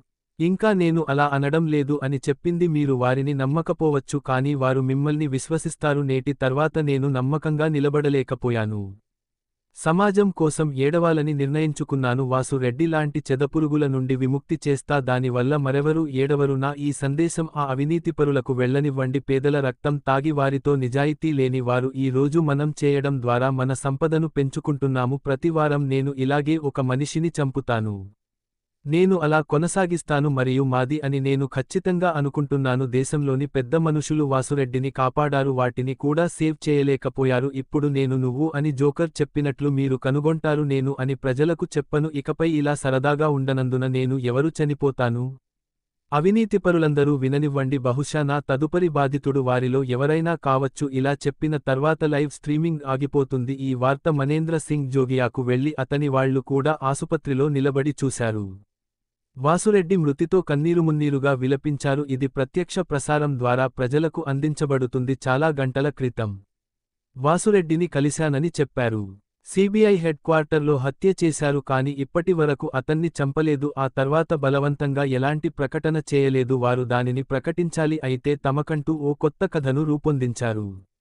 2 రోజుల క్రితం వాసురెడ్డికి ఇవ్వండి స్లో పాయిజన్ ఇవ్వబడింది మరియు వరకు చికిత్స లేకుండానే దాని గురించి వారికి తెలుస్తుంది. వాసురెడ్డి మృతి చెందారు రాన్ మాటలు అని జనాలు కూడా వార్తలను ప్రచారం చేశారు. అయితే ఈ వార్తలను ఎవరూ నమ్మవద్దు. ఆయన మాట వినగానే జనాలు అయోమయంలో పడ్డారు. సిబిఐ చెప్పేది నమ్మండి లేదంటే కన్నీళ్లు పెట్టుకోండి. అయాన్ ఇది చూసినప్పుడు అతను చాలాసేపటి తర్వాత గట్టిగా నవ్వడం మొదలుపెట్టాడు. అయాన్ తన నవ్వును అదుపులో పెట్టుకున్నాడు. ఈ వ్యక్తులు కలిగి ఉన్నారని మీకు చెబుతుంది. నిన్ను హీరోని చేసి నన్ను ద్రోహిని చేశాడు. ఆ తర్వాత నేను ఖచ్చితంగా ఉన్నాను అని తనలో తాను చెప్పుకున్నాడు. నా ఈ అడుగుకు దేశం మొత్తం కదిలిపోయింది. ఇప్పుడు ప్రతి సంస్థ మరియు ప్రతి రకమైన వ్యక్తులు ఉంటారు. మీరు నన్ను వెంబడిస్తారు.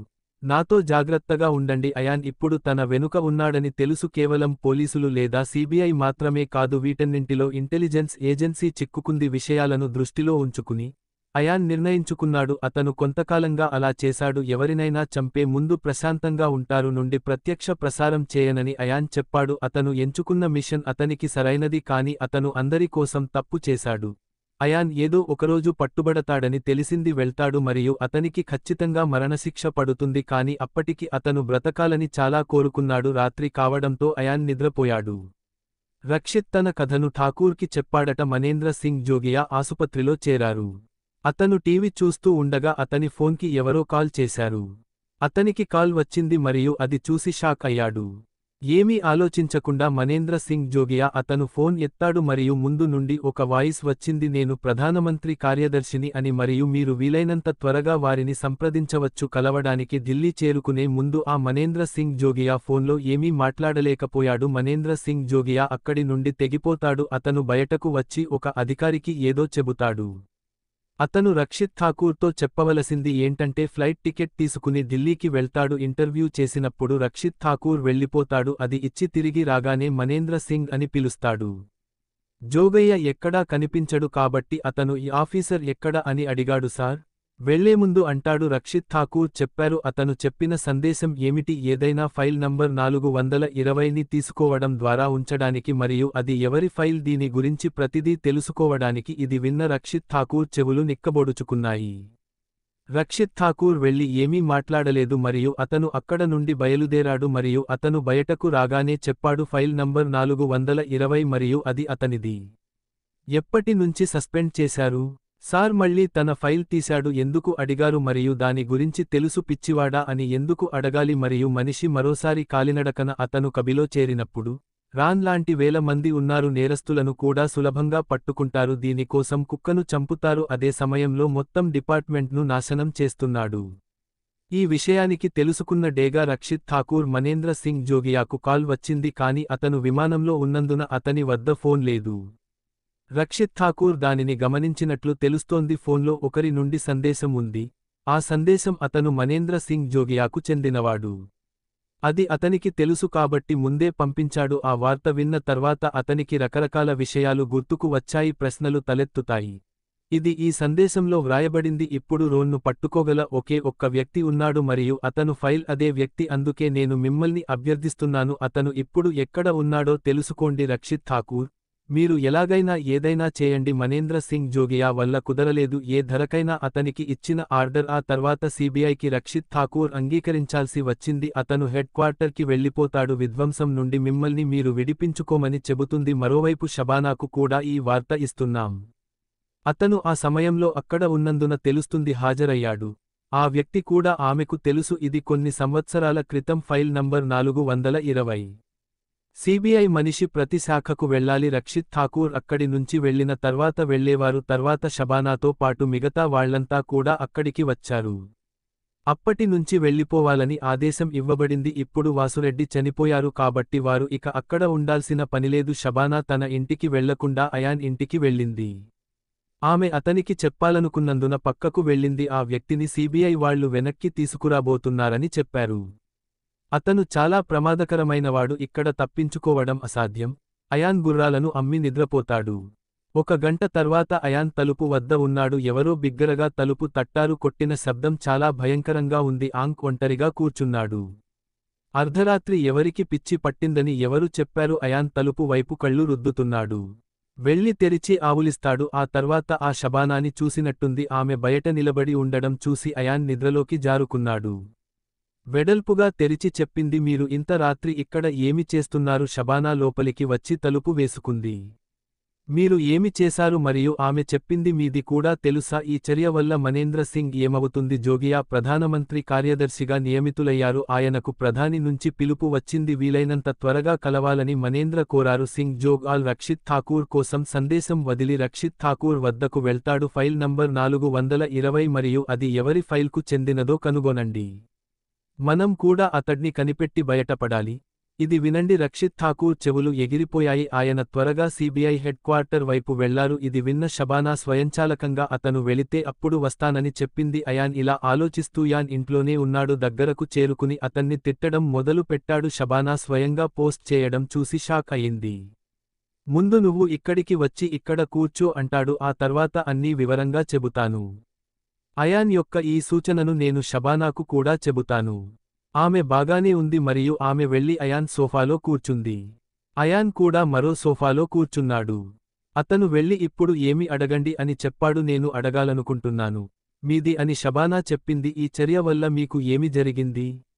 అయాన్ అన్నీ నాతో చెబుతానని కూడా వార్తలు వచ్చాయి. మీరు ఖచ్చితంగా అని షబానా చెప్పినట్లు వార్తలు వస్తున్నాయి. ఏ వార్త లేదు. అయాన్ ఇలా ఎవరున్నారు? నాకు తెలియక ఏదో జరిగింది షబానా అని సీబీఐ చీఫ్ మనేంద్ర సింగ్ అన్నారు. తనను కలవాల్సిందిగా జోగియాను ప్రధాని ఆహ్వానించారు. అందులో చతురస్రం ఉందని ఆయన చెప్పారు. ఆ విషయానికి ఏంటి అని షబానా చెప్పింది. ప్రధానమంత్రి పరిణామం చెందితే మిగిలినవన్నీ అయాన్ ఏం చెబుతున్నాడో అర్థమైందా? ఇప్పుడు ప్రజలు నన్ను అనుసరిస్తున్నారు. దీని తర్వాత మన దేశ మేధస్సు ఉందని నేను ఖచ్చితంగా అనుకుంటున్నాను. ఏజెన్సీ రాబీ మన వెంటే వెళ్తాడు. షబానా, నువ్వు ఇంత పెద్ద ఇడియట్ ఎలా ఉన్నావు అని చెప్పింది. ఇది మూర్ఖత్వం అని అయాన్ చెప్పాడు. ఆ మధ్య షబానా ఎక్కడికి వచ్చి చెప్పింది, మీరు ఒక మంత్రిని చంపారు మరియు అది కూడా వాసు రెడ్డి లాంటి మంత్రిని. అయాన్ పిలుస్తాడు. నేను మీకు ముందే చెప్పాను నిన్ను చంపేస్తాను అని షబానా చెప్పింది. అతను చెప్పింది నిజమే, కానీ మొత్తం నగరాన్ని హ్యాక్ చేయడం ద్వారా అవన్నీ చెప్పాల్సిన అవసరం ఏమొచ్చింది? నిజమే, కానీ లైవ్ స్ట్రీమింగ్లో పేదవారు మరియు పేదవారు ప్రజలకు ఎక్కువ ఉపన్యాసాలు ఇవ్వకండి. ఇదంతా నేనే చేశానని అయాన్ చెప్పాడు. బలహీనులపై గెలవడానికి షబానా మీరు వారితో ఉన్నారని చెప్పింది. సాధించాక ఏం చేస్తావు అంటాడు అయాన్. నేను పట్టుకున్న రోజు మీకు తెలుస్తుంది. నేను ఇదంతా చేయడానికి కారణం ఓకే అవుతుంది అంటోంది షబానా. మీరు ఎప్పుడు ఏమనుకుంటున్నారు? నువ్వు పట్టుబడతావు. మా ఇష్టం అని అయాన్ చెప్పాడు. దేశ స్థితి నన్ను పట్టుకోవడం తక్కువ, కనీసం 4-5 నుంచి 10 ఏళ్లు పడుతుంది. కొన్ని నెలల్లో నువ్వు ఉంటావని షబానా చెప్పింది. మీరు పట్టుకోబోతున్నారని విని అయాన్ నవ్వుతాడు. చూసి ఇలా 30 మార్ ఖాన్ ఎవరు అంటున్నారు? ఇది వచ్చింది మరియు కొన్ని నెలల్లో నన్ను పట్టుకుంటుంది. ముందు ఈ విషయానికి చెప్పు అంటోంది షబానా. వాసు రెడ్డిని ఎలా చంపావు? సీబీఐ హెడ్ క్వార్టర్లోకి కూడా ప్రవేశించింది. ఇది విన్న అయాన్ తాను రహస్యంగా ఉంచాలనుకుంటున్నట్లు చెప్పాడు. నేను పంచుకోలేను అని షబానా చెప్పింది. నువ్వు నాకు అయాన్ చెప్పాలి. మీరు విన్నారని నేను ఖచ్చితంగా అనుకుంటున్నాను. మాంత్రికుడు తన రహస్యాలను ఎప్పుడైనా బయటపెడతాడా? ఇప్పుడు అతన్ని 30 సార్లు చంపడానికి మీరు నన్ను అనుమతించలేదా? ఆమె నాకు ఏదో చెప్పబోతుంది. షబానా, సమాజ్ నెలరోజుల్లో నిన్ను పట్టుకోబోతుంది. అయాన్ ఆమెకు ఏమీ చెప్పబోనని నాకు ఖచ్చితంగా తెలుసు. అందుకే సీబీఐ వాళ్ళని ఆమె అంటోంది. ఫైల్ నంబర్ 420ని కనుగొని తీసివేయండి. అయాన్ ఇది విని ఇలా అంటున్నాడు, ఫైల్ నంబర్ 420 అంటే ఏమిటో షబానా చెప్పింది. ఆ ఫైల్ నంబర్ 420 ఇప్పటి వరకు సీబీఐ వద్ద ఉన్న అతిపెద్ద ఫైల్. ప్రమాదకరమైన సీబీఐ అధికారికి సంబంధించిన ఫైల్ ఉంది. అలాంటి విషయాలు అందులో వ్యాపించాయి. ఈ రోజు కూడా ఇది వింటే ప్రజలు షాక్ అవుతారు. ఇందులో ఎవరు ఎక్కువ అని అయాన్ చెప్పాడు. ఇది నాకు చాలా భయం కలిగించే ప్రమాదకరమైన కార్యాలయం, అది నాకు తెలియదని షబానా చెప్పింది. కానీ ఆయన కథలు విన్న తర్వాతే ఇక్కడికి చేరుకున్నాను. నేను చేరుకున్నాను అయాన్ అలా అయితే చెప్పాడు. అలాంటప్పుడు సీబీఐ వాళ్ళు అతనిని ఎందుకు కనుగొనాలనుకుంటున్నారు? షబానా ఎక్కడో ఓడిపోయాడా? అసలు అలాంటిదేమీ లేదని చెప్పారు. ఆ మానవుడి ఫైల్ నంబర్ 420 సరియైనదా? అతను అంకెలపై పిచ్చిగా ఉన్నాడు మరియు అతని చేతుల్లోకి వచ్చిన ఏదైనా కేసు అతని నేరస్థుడు ఎప్పుడూ ఎన్కౌంటర్కు వెళ్లేవాడు. అతను ఈ రోజు వరకు కొట్టబడ్డాడు. నేరస్థుడిని సజీవంగా పట్టుకోలేదు.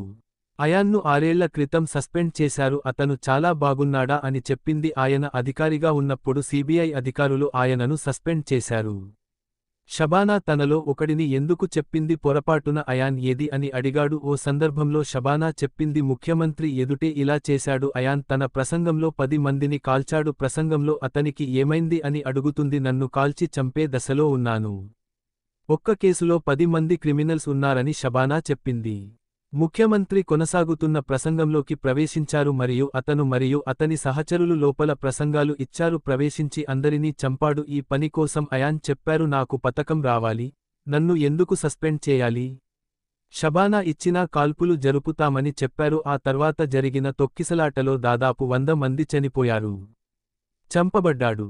దీని కారణంగా అతను సస్పెండ్ చేయబడినట్లు పరిగణించబడ్డాడు. పూర్తి అయ్యాను, నేను ఖచ్చితంగా అనుకుంటున్నాను అని చెప్పాడు. ఇది జరిగినప్పుడు చాలా మంది సంతోషించారు. ఇది పూర్తిగా నేరం అని షబానా చెప్పింది.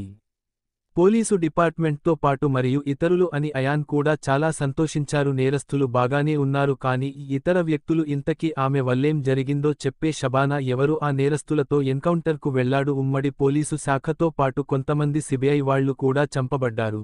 ఆయన్ ఇదంతా వదిలేసి నాకు ఇది కావాలి అంటాడు. ఆమె పేరు షబానా. అయాన్ ఏమిటో చెప్పండి. ఆమె అతని దగ్గరికి వచ్చి వాసుని చూసావా అని అడుగుతుంది. రెడ్డిని ఎలా చంపాలా అంటున్నాడు ఆయన్. ఆ రహస్యం ఏమిటంటే షబానాకు ఆ విషయానికి అర్థమైంది. షబానా యాన్కి ఏమీ చెప్పేవారు లేరు. కొన్ని నెలల్లో ఆమె చెప్పింది సీబీఐ కారణంగా పట్టుబడుతోంది. ప్రజలు వారి పాత వ్యామోహంలో మునిగిపోయారు. సస్పెండ్ అయిన అధికారిని వెనక్కి తీసుకురావాలని నిర్ణయించారు. షబానా ఆ అధికారి గురించి అయాన్కి చెప్పింది. ఆఫీసర్ నుండి చాలా మరియు చాలా చెబుతుంది. ప్రశంసలు విన్న తర్వాత అయాన్ చివరకు అధికారితో అంగీకరిస్తాడు. అతను పేరు అడిగాడు మరియు షబానా నాకు చెప్పింది.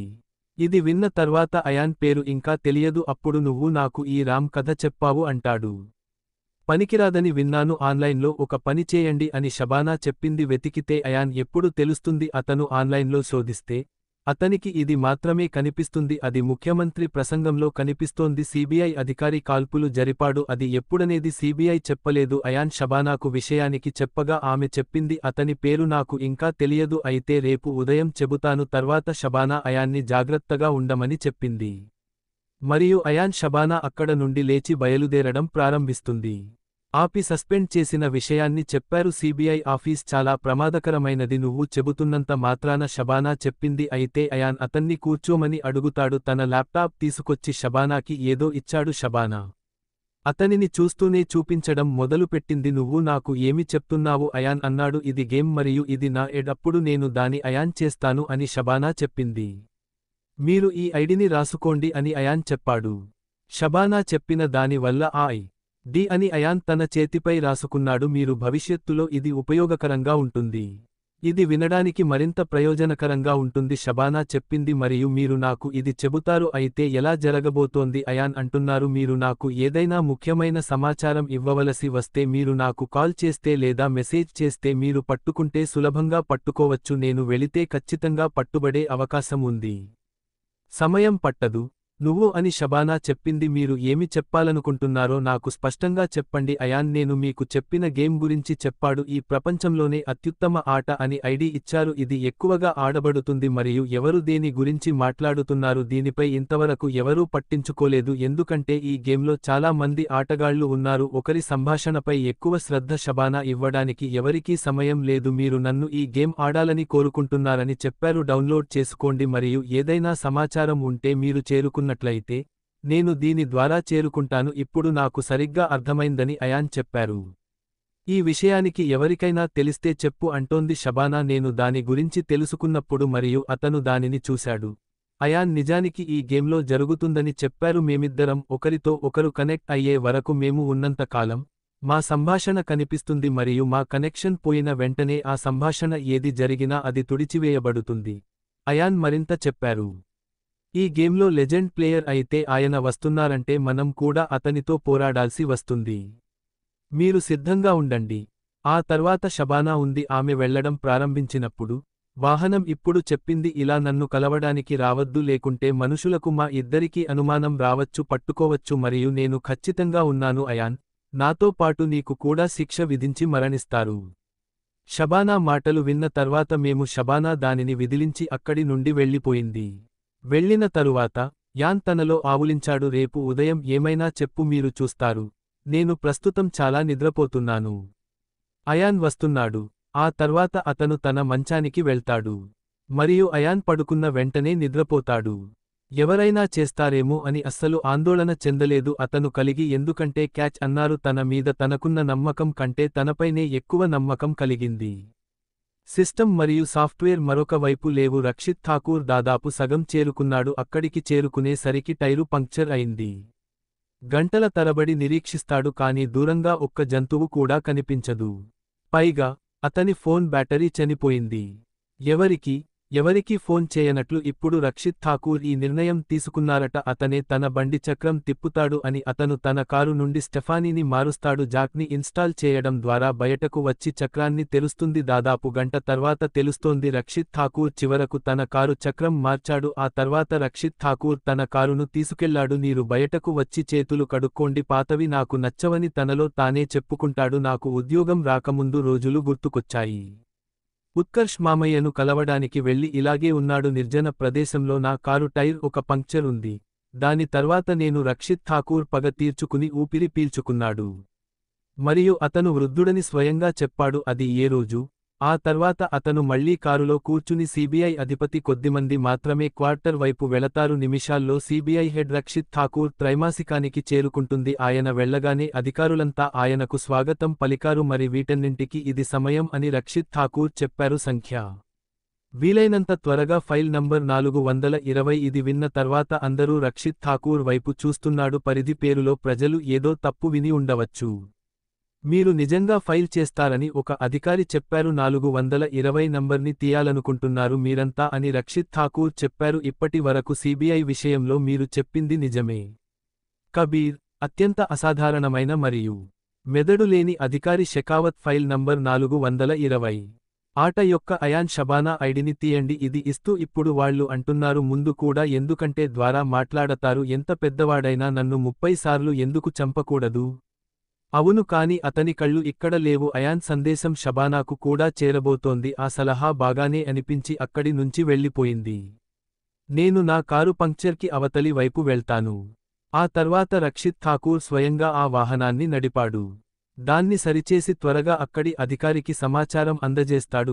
గో ఫైల్ నంబర్ 420 అని చెప్పారు. బయటకు తీసి పరిధి అనే అధికారిని తీసుకురండి అని రక్షిత్ ఠాకూర్ని ప్రశ్నించగా అవునని చెప్పారు. కబీర్ షెకావత్ ఫైల్ నంబర్ 420కి వెళ్ళండి ఇది విన్న తర్వాత బయటకు తీసుకురండి.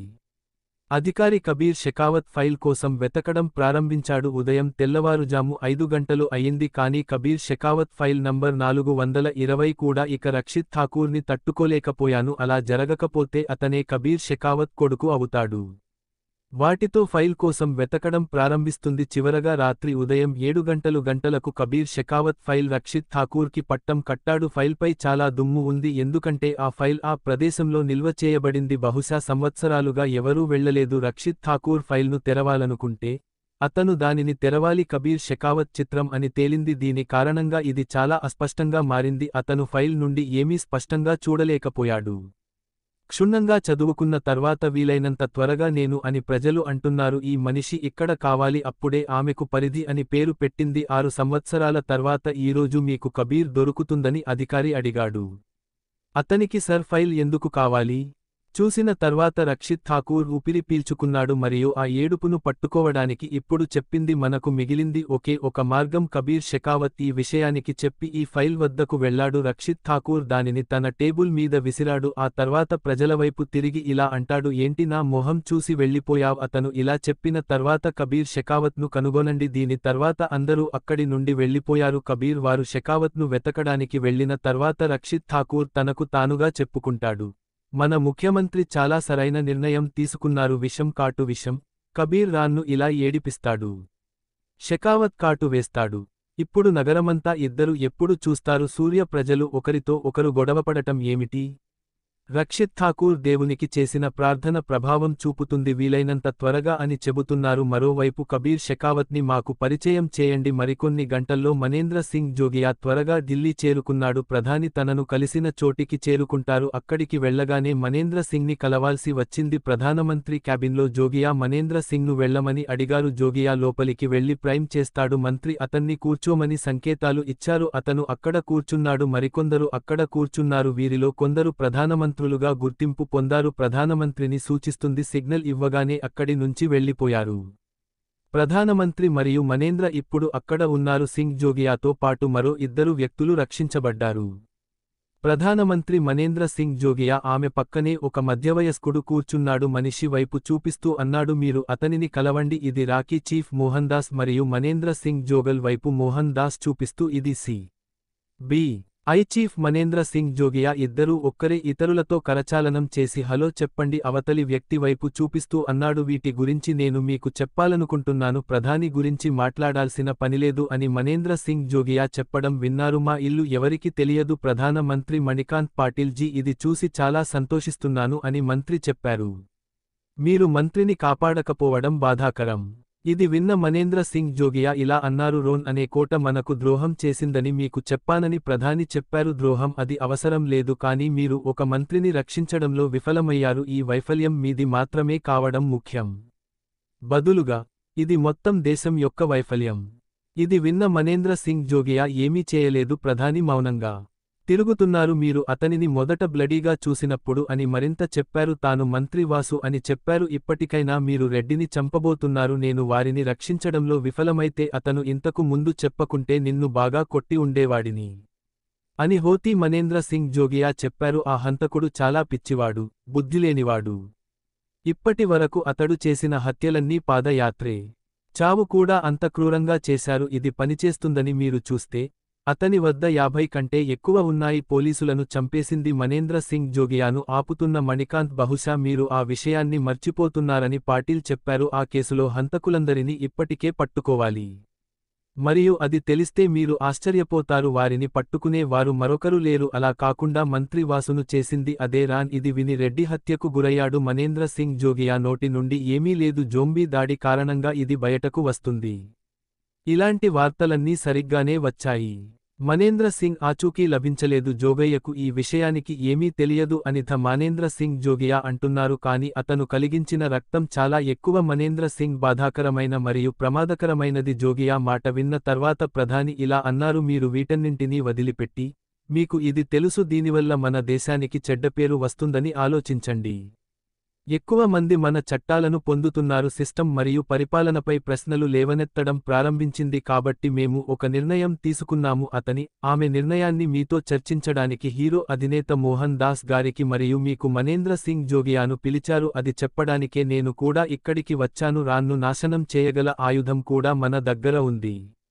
రక్షించబడిన చోట ఒక వైపు సులభంగా పట్టుకోవచ్చు. ఠాకూర్కి కబీర్ షెకావత్ ఫైల్ వచ్చింది మరియు అతను తన ప్రజలకు కబీర్ షెకావత్తో చెప్పాడు. అవతలి వైపు వెతకమని పంపారు. మనేంద్ర సింగ్ జోగియా ప్రధానమంత్రి సమావేశానికి కలిసి ఢిల్లీ చేరుకున్నారు. సమావేశంలో ప్రధాన మంత్రి మనేంద్ర అన్నింటికీ సింగ్ జోగియా బాధ్యత వహిస్తాడు ఇలా చెబుతూనే వైఫల్యాల ప్రభావం దేశం మొత్తం మీద పడింది. చట్టం మరియు పరిపాలనపై ప్రజల విశ్వాసం. ప్రధాని లేచి ఇంకా చెప్పారు, మేము రా చీఫ్ కి చెప్పాము మరియు మీరు ప్రత్యేకమైనవారు, పూర్తిగా ప్రయోజనం కోసం ఎవరు పిలిచారు రాన్ను పట్టుకోవడం ప్రధానం, అది మాకు కావాలి అని మంత్రి ఇంకా చెప్పారు. సిబిఐ ప్రజలు కలిసి వీలైనంత తగ్గించాలి, వీలైనంత త్వరగా ఆ రాన్ను కనుగొనండి. సంగ్రహించిన రా దీని కోసం సిద్ధంగా ఉంది మరియు నా దగ్గర ఉంది, మీరు సిబిఐకి చెందినవారో కాదో తెలుసుకోవాలనుకుంటున్నాను. మానేంద్ర సింగ్ జోగియా సిద్ధంగా ఉన్నారని చెప్పారు. అది పూర్తిగా సిద్ధంగా ఉంది, కానీ నేను కూడా ఇక్కడ ఉన్నాను. మాది అని చెప్పడానికే వచ్చాను. రాన్ను సులభంగా ఓడించగల ఆయుధం కూడా పాస్లో ఉంది. ఆశ్చర్యంతో ప్రధానిని పట్టుకోవచ్చు. అటుగా వెళుతుండగా, నీ దగ్గర ఎవరున్నారు అని అడిగాడు. అది మనకు తెలియని ఆయుధం. చిరునామా మనేంద్ర సింగ్ జోగియా చెప్పారు. ఇది విన్న తర్వాత మనకు కబీర్ షెకావత్ ఉన్నారు, మణికా పాటిల్ మరియు మోహన్ దాస్ అతనిని ఇలా చూస్తున్నారు. ఆ మనుషులు ఇప్పటి వరకు మనుషులు కాలేదేమో అనిపిస్తుంది. కబీర్ షెకావత్ అంత పేరు మీరు చూసి ఉండకపోవచ్చు. బహుశా అందరికీ తెలిసిన ఎవరైనా కబీర్ షెకావత్ ఉన్న శాఖ అయి ఉండాలి, పేరు ప్రతిధ్వనించకూడదు అని మణికాంత్ పాటిల్ చెప్పారు. మీరు చాలా గట్టిగా ఏమి చెప్తున్నారు, మేము అతన్ని సస్పెండ్ చేశాము మరియు మీరు మళ్లీ తిరిగి వచ్చారు. మోహన్ దాస్ అతడిని సిబిఐకి తీసుకురావాలన్నారు, అలాగే కబీర్ షెకావత్ను తిరిగి తీసుకురావాలని చెప్పారు. ఈ రెంటిని వినడం మూర్ఖత్వం. మీరు ప్రజలే అని మనేంద్ర సింగ్ జోగియా చెప్పారు. విషాన్ని చంపుతుందని మీరు వినే ఉంటారు. ఈ విధంగా అతను ఎల్సన్ రక్తంతో కూడిన ఏడుపును వినగలడు. సూర్యుని కబీర్ మాత్రమే షెకావత్ను పట్టుకోగలడు. ఈ మాట చెప్పిన తర్వాత మనేంద్ర సింగ్ జోగియా ప్రధాని వైపు ఆశాజనక కళ్ళు ప్రధానమంత్రి మిగతావాటిని చూడటం మొదలు పెట్టారు. ఇద్దరినీ చూసి మీరు అని అంటున్నారు. ప్రజలారా, ముందుగా ఈ విషయానికి పక్కన పెట్టండి. అతను ఏమి చేశాడో మీరు ఆలోచించండి. అతను తిరిగి వస్తే ఏడుపు ఆగుతుందా? మణికాంత్ పాటిల్ను పట్టుకోగలనని చెప్పారు. కేకలు వేసినందున దానిని తిరిగి తీసుకురావడం మూర్ఖత్వం. సెన్కి ఇప్పటికీ ఉనికిలో ఉంది మరియు మేము ప్రైమ్ ఇతరులను హ్యాండిల్ చేయలేరు. మీరు నా మాట విన్నారని మంత్రి చెప్పారు. అతనిని తిరిగి తీసుకువచ్చిన దానికి రాన్ సమాధానం చెప్పలేదు. నేను పట్టుబడతానో లేదో చెప్పు. ప్రధాని మాటలు విన్న మణికాంత్ పట్టుకున్నట్లు అనిపిస్తోందని పాటిల్ చెప్పారు. ప్రధాని వెళ్లవచ్చు. ఇదే మోహన్ దాస్ని కూడా అడిగారు. మోహన్ దాస్ చెప్పారు, అతను తిరిగి రావడంతో మాకు ఎలాంటి సమస్య లేదు, అయితే ముందుగా సిబిఐ వాగ్దానం చేయాలి, అతని వల్ల రాకి ఎలాంటి ఇబ్బందులు ఉండవు. మోహన్ దాస్ ఇలా అన్న తర్వాత మనేంద్ర మీరు అని సింగ్ జోగియా త్వరగా చెప్పాడు. చింతించకండి, నేను ఈ విషయానికి చూసుకుంటాను. కబీర్ షెకావత్ తిరిగి రావడం గురించి నేను ఎవరికైనా చెప్పాలనుకుంటున్నాను. ప్రధాని వచ్చేందుకు ఎలాంటి ఇబ్బంది ఉండదు. జోగియా వైపు చూస్తున్న మంత్రి మనేంద్ర సింగ్ ఇప్పుడు నిర్ణయం తీసుకున్నారని అంటున్నారు. కబీర్ షేఖాను తిరిగి తన జట్టులోకి తీసుకోవచ్చు. ఇది విన్న మనేంద్ర సింగ్ జోబియాలో ఉన్నాడు. ప్రైమ్ ముఖంలో చిరునవ్వు కనిపించింది. మరో 6 నెలల్లో మంత్రి అన్నారు, ఎలా ఉన్నా నువ్వు నన్ను లోపల పట్టుకుని ఉండాలి. మోహన్ దాస్ మరియు మనేంద్ర సింగ్ జోగియా కూడా అస్సలు కంగారుపడవద్దు అంటున్నారు. 6 నెలల్లో ఏడుస్తామా లేదా 3 నెలల్లోనే ఏడుస్తామా? ప్రధాని చెప్పగానే పట్టుకుంటారు. మీరు వెళ్లి ఇప్పుడే పనిలోకి రండి. ఆ తర్వాత మనేంద్ర సింగ్ జోగియా, మోహన్ దాస్ వారిద్దరూ ప్రధాని కార్యాలయం నుంచి బయటకు వచ్చారు. బయటకు వచ్చిన తర్వాత బయటకు రండి మోహన్ దాస్ మనేంద్ర సింగ్ జోగియాతో చెప్పాడు. మీరు కబీర్ షెకావత్ అని చూపిస్తారు. 7 సంవత్సరాల క్రితం నా వల్ల అతనిని చూసుకుంటా 3 సీక్రెట్ ఏజెంట్లు హతమయ్యారనేది అతని మాటలు అని మనేంద్ర సింగ్ జోగియా చెప్పడం విన్నారు. ఆ 3 మీ రహస్య ఏజెంట్లు శత్రువులు. మోహన్ దాస్ పని చేసేవాడినని చెప్పారు. చంపబడిన 3 గురించి కాకుండా నేను వారి గురించి మాట్లాడుతున్నాను. మనేంద్ర సింగ్ జోగియా ఈ మాటలు విని సంతోషించాను. మా గురించి చింతించకండి అని చెప్పారు. మీకు ఎటువంటి సమస్యలు ఉండవు. మీకు సమయం కావాలి. దయచేసి వార్తలు పంపండి. మేము దాని కోసం ఎదురు చూస్తాము. తీసుకుంటారు. ఆ తర్వాత ఇద్దరూ ఒకరినొకరు కౌగిలించుకున్నారు మరియు వారి ప్రత్యేక మార్గాల్లో వెళ్ళండి. మనేంద్ర సింగ్ జోగల్ రక్షిత్ ఠాకూర్ తర్వాత ఫోన్ చేసి ఏం జరిగిందని అడిగాడు. మీకు ఫైల్ నంబర్ 420 రక్షిత్ ఠాకూర్ వచ్చింది. అవును సార్, నేను కనుగొన్నాను మరియు నేను కనుగొన్నాను అని చెప్పారు. కబీర్ షెకావత్ను కనుగొనడానికి కార్యాలయానికి పంపండి. రక్షిత్ ఠాకూర్ విన్న తర్వాత కూడా ఇచ్చాను ఆ వ్యక్తులు అని మనేంద్ర సింగ్ జోగియా చెప్పారు. ఒకసారి అతనికి ఫోన్ చేసి చెప్పండి, జాగ్రత్తగా ఉండండి. మీకు 6 సంవత్సరాలు గుర్తుందా? ఇంతకుముందు బయల్దేరిన రక్షిత్తో ఏం చెప్పాడు? ఠాకూర్ నాకు సరిగ్గా గుర్తుంది అని చెప్పారు. ఒక సాధారణ అధికారి ఉండేవాడు, ఎప్పుడు తిరిగి వచ్చినా చేస్తానని చాలాసార్లు చెప్పారు. ఆ 5గురిలో 5గురిని చంపేస్తుంది. జాఫర్ను రాన్ మరియు మిగిలినవారు చంపారు. మిగిలిపోయిన 4గురిని చంపాలి. అప్పుడే మనేంద్ర సింగ్తో ఏదో ఒకటి సాధ్యమవుతుంది. మిగతా 4గురివి మీరే అని జోగయ్య చెప్పారు. ప్రజల గురించి ప్రతిదీ తెలుసు 2 గంటల్లో ముంబై చేరుకుంటాను తర్వాత ఏం చేయాలో చర్చిస్తాం రక్షిత్ ఠాకూర్ కూడా అవును అని చెప్పి ఫోన్ డిస్కనెక్ట్ చేశాడు. ఆ అధికారులకు ఫోన్ చేసి చెప్పాడు మీరు జాగ్రత్తగా ఉండండి ఎందుకంటే కబీర్ షెకావత్ ఆయుధాలతోనే కాదు అతను చేతితో పోరాడడంలో కూడా చాలా అద్భుతంగా ఉన్నాడు అని చెప్పి ఫోన్ డిస్కనెక్ట్ చేశాడు రక్షిత్ ఠాకూర్. మరోవైపు అయాన్ షబానా ఫోన్లో పడుకున్నాడు. అది పగులగొట్టి అతను ఫోన్ తీసుకొని ఇలా అన్నాడు, మీరు కాల్ చేసిన వ్యక్తి ప్రస్తుతం నిద్రపోతున్నారు దయచేసి కొన్ని గంటల తర్వాత కాల్ చేయండి. అయాన్ ఫోన్ డిస్కనెక్ట్ చేసి మళ్లీ నిద్రలోకి జారుకున్నాడు. మంత్రి కబీర్ షెకావత్ను సీబీఐ మరోసారి అరెస్ట్ చేసింది. రిక్రూట్ చేసుకోవడానికి అనుమతి ఇవ్వండి కానీ అతను నియంత్రణలో ఉంచుకునే ఒక చొక్కా మీద మరియు 6 ఏళ్ల క్రితం చేసినట్లుగా ఏమీ చేయను. మీటింగ్ నుంచి వెళ్లిన తర్వాత చేసేది రక్షిత్ ఠాకూర్కి ఫోన్ చేసి ఇదంతా చెప్పాడట. కబీర్ వీలైనంత త్వరగా చెప్పాడు షెకావత్ గురించి అన్నీ తెలుసుకోండి మీ ప్రజలను కొంచెం జాగ్రత్తగా ఉంచండి అలా చేసి అయాన్ నిద్రను మరోవైపు ఉంచండి మరియు చూడకుండా ఫోన్ తీసి ఎవరితో మాట్లాడుతున్నావ్ అన్నాడు. అతను ప్రస్తుతం నిద్రపోతున్నాడు కాబట్టి చేయాలనుకుంటున్నాను ఈ విషయానికి చెప్పడానికి కొన్ని గంటల తర్వాత నాకు కాల్ చేయండి. ఆ తర్వాత అయాన్ ఫోన్ పెట్టేసి మరోసారి నిద్రపోతాడు. ఆ తర్వాత షబానా ఫోన్ చేయదు మరి అయాన్ ఉదయం 10 గంటలకు మేల్కొంటాడు మరియు షబానా పిలుపు వచ్చిందని చూసేవాడు. అయాన్ అతనికి తిరిగి కాల్ చేసి అడిగాడు నువ్వు నన్ను ఎందుకు పిలిచావు నేను నీకు చెప్పాను గేమ్లో సందేశాలు పంపమని నాకు చెప్పారు సరియైనదా? అదే చెప్పడానికి కాల్ చేయండి అని షబానా చెప్పింది. ఉదయం మీరు కాల్ డిస్కనెక్ట్ చేసినప్పుడు మీరు ఏమి చెప్పారో మీకు గుర్తుందా? అయాన్ సారీ అసలైన నేను అని చెప్పాడు నాకు చాలా నిద్రగా అనిపించింది కాబట్టి ఆ తర్వాత షబానా ఫోన్ను డిస్కనెక్ట్ చేయాల్సి వచ్చింది. అయాన్ దానిని ఇచ్చి ఆపై ఆటను తెరుస్తాడు మరియు షబానా సందేశాన్ని చూడటం ప్రారంభిస్తుంది. డేరింగ్ గర్ల్ అనే ఐడీతో అయాన్ వచ్చాడు అతను మిమ్మల్ని పట్టుకునే సందేశాలను చదవడం ప్రారంభిస్తాడు. కబీర్ షెకావత్ అనే వ్యక్తిని 6 అని పిలుస్తారు. అయాన్ను ఏడాది క్రితం సస్పెండ్ చేశారు చూశాక తనే ఇలా అంటాడు ఈ పేరు నేను ఇంతకు ముందు ఎక్కడో విన్నాను గుర్తుంచుకో. ఆ తర్వాత అయాన్ ఎందుకు ఫ్రెష్గా రావడం లేదు జరుగుతుంది మరియు వండుకుని తింటుంది కానీ నేను అతనిని గుర్తుపట్టలేకపోతున్నాను. కబీర్ షెకావత్ పేరు అతను ఎక్కడ విన్నాడు? అయాన్ అర్జున్ రావుకి ఫోన్ చేసి చెప్పాడు నువ్వు బతుకుతావా లేక మునిగిపోతావా అన్నాడు. అర్జున్ రావు త్రుటిలో తప్పించుకున్నానని అయాన్ చెప్పాడు. నేను ఎప్పుడు రాగలను అన్నాడు అర్జున్ రావు. అయాన్ ఎక్కడో పనిలో ఉన్నాడని ఎందుకు చెప్పాడు? అర్జున్ రావ్ నువ్వు నన్ను తొలగించలేదు. ఖచ్చితంగా మీ వల్ల కాదని చెప్పారు నేనొక్కడినే మిగిలి ఉన్నాను లేకుంటే అది చాలా కాలం క్రితం ముగిసిపోయేది అని వర్ధన్ సింగ్ రాథోడ్ అడిగితే నేను భాగస్వామిగా ఉండకపోతే నేను ఈపాటికి ఇక్కడ ఉండేవాడిని.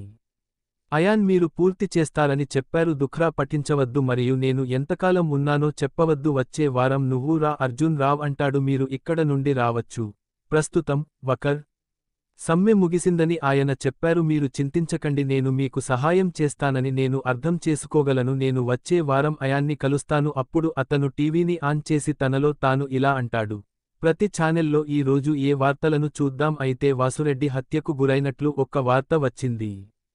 పోలీసులు సైన్యం భద్రతలో పొరపాటు జరిగింది అనే ప్రశ్నలు ప్రభుత్వంపై లేవనెత్తుతున్నాయి. ఆమె ఏడుపును ముగించే ఒక అడుగు వేస్తుందని దానిపై కూడా ఆయన ఛానల్ మార్చేస్తే అది జరుగుతుంది రాన్ వస్తోందంటే అదే వార్త. మంత్రి వాసురెడ్డిపై పోలీసులు వేటు వేశారు మరియు మిగిలినవి పనిలేకుండా ఉండిపోయాయి మరియు రాన్రాను మంత్రి వాసురెడ్డి ప్రాణాలు తీయాలి. వెళ్ళాను ఇక్కడ మంత్రి అయితే ప్రభుత్వాన్ని అడుగుతాం సేఫ్ కాకపోతే సామాన్యులు ఎలా ఉంటారు? ఆ తర్వాత అయాన్ సురక్షితంగా ఉంటాడు అక్కడి న్యూస్ ఛానెల్ని కూడా అయాన్ చూశాడు. అయాన్ ఇది ఒక రకమైన వార్త మాత్రమే. ఇది చూసిన అతను టీవీ స్విచ్ ఆఫ్ చేసి డ్రాబా నిశ్చలంగా ఉన్న గదికి చేరుకుంటుంది. అయాన్ పనిలో బిజీగా ఉన్నాడు మరియు అతనికి చెప్పాడు డ్రాబా మళ్లీ పొందడానికి నీకు ఇంకా ఎంత సమయం పడుతుంది? కంప్యూటర్ స్క్రీన్ పైకి వచ్చి చెప్పింది ఇంకొన్ని గంటలు పడుతుందని. ఇప్పటి వరకు అయాన్ చెప్పారు మీరు ఎంత సాఫ్ట్వేర్ని రూపొందించారు హైద్రాబా ఇది 4 మరియు అని చెప్పింది 5వది పురోగతిలో ఉందని ఆయన చెప్పారు పని పూర్తయిన తర్వాత ఇలాగే పని చేస్తూ ఉండండి నేను మీకు పెద్ద సర్ప్రైజ్ ఇస్తాను బాస్కి ఎలాంటి సర్ప్రైజ్ ఉంటుందో ద్రాబా చెప్పింది. నేను చెబితే అయాన్ అంటాడు ఇస్తే ఆశ్చర్యం ఇక ఉండదు. నా ద్రాబా చెప్పింది అప్పుడు నువ్వు చెప్పు ఆశ్చర్యం గురించి డ్రాబా మీకు ఎప్పుడు చెబుతుంది? ఇది విన్న అయాన్ ఒకసారి నువ్వు అని అతనితో అంటాడు పని ముగించు నేను దాని గురించి అతనికి చెబుతాను డ్రాబా. అప్పుడు నాకు కొంచెం ఉపయోగం ఉంటుంది అని చెప్పింది నేను వేగాన్ని పెంచుతాను అయాన్ ఖచ్చితంగా చెప్పాడు. వీలైనంత పెంచండి వీలైనంత పెంచండి. అఫ్ కోర్స్ బాస్ అయాన్ కాల్ అని చెప్పారు. అది మోగడం మొదలవుతుంది మరియు అయాన్ అది కాల్ అని చూస్తాడు. అనుష్క యొక్క అయాన్ కొద్దిగా తడబడింది మరియు అయాన్ కాల్కి సమాధానం ఇవ్వడానికి అతను ఫోన్ తీసుకున్నాడు. తర్వాత అనుష్క ఏం చేస్తున్నావు అని అడుగుతుంది. నా మనసుతో కాలినడకన ఆయన వద్దకు వచ్చానని అయాన్ చెప్పారు.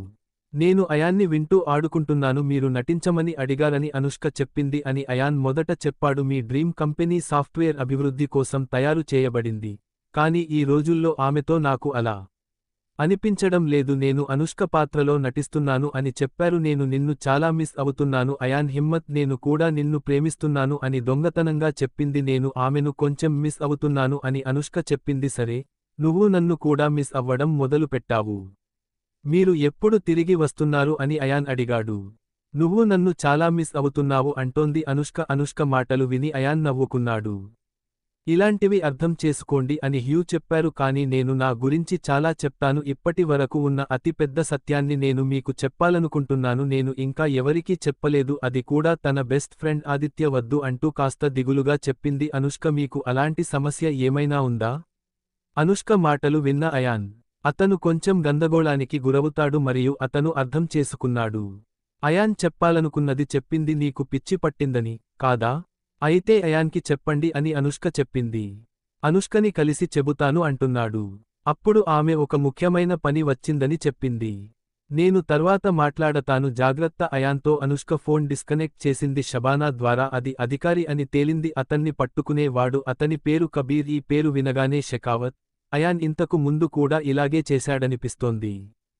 పేరు ఎక్కడో విన్నాను కానీ గుర్తులేదు. అయాన్ని ఎక్కడ విన్నానో గుర్తులేదు. అప్పుడే టీవీ ఆన్ చేసి ఆ న్యూస్ ఛానెల్ ఆన్లో ఉంది. అతను చూడటం ప్రారంభించాడు మరియు వాసుని ప్రతిచోటా చూస్తాడు. రెడ్డి మరణ వార్త, ప్రభుత్వం ఉలిక్కిపడుతున్నాయి.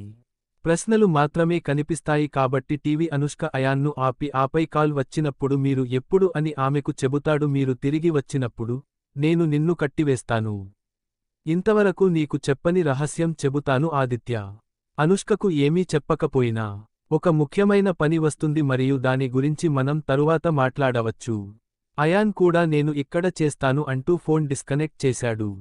ఫోన్ పెట్టేసి సోఫాలో కూర్చున్నాడు. నిజానికి అయాన్ అనుష్కనే నిర్ణయించుకున్నాడు. అతను తన జీవితాన్ని ప్రారంభించే ముందు తన గురించి మరియు దీని గురించి అతనికి ప్రతిదీ చెబుతుంది. అయాన్ అదే రాన్ అని కూడా చెబుతా. భవిష్యత్తు ఉంటే అస్సలు కోరుకోలేదు ఈ విషయానికి అతడికి ఎప్పుడైనా తెలిస్తే. అయాన్ విచారంగా ఉండాలి మరియు ఆమె అతనిని విడిచిపెట్టాలి.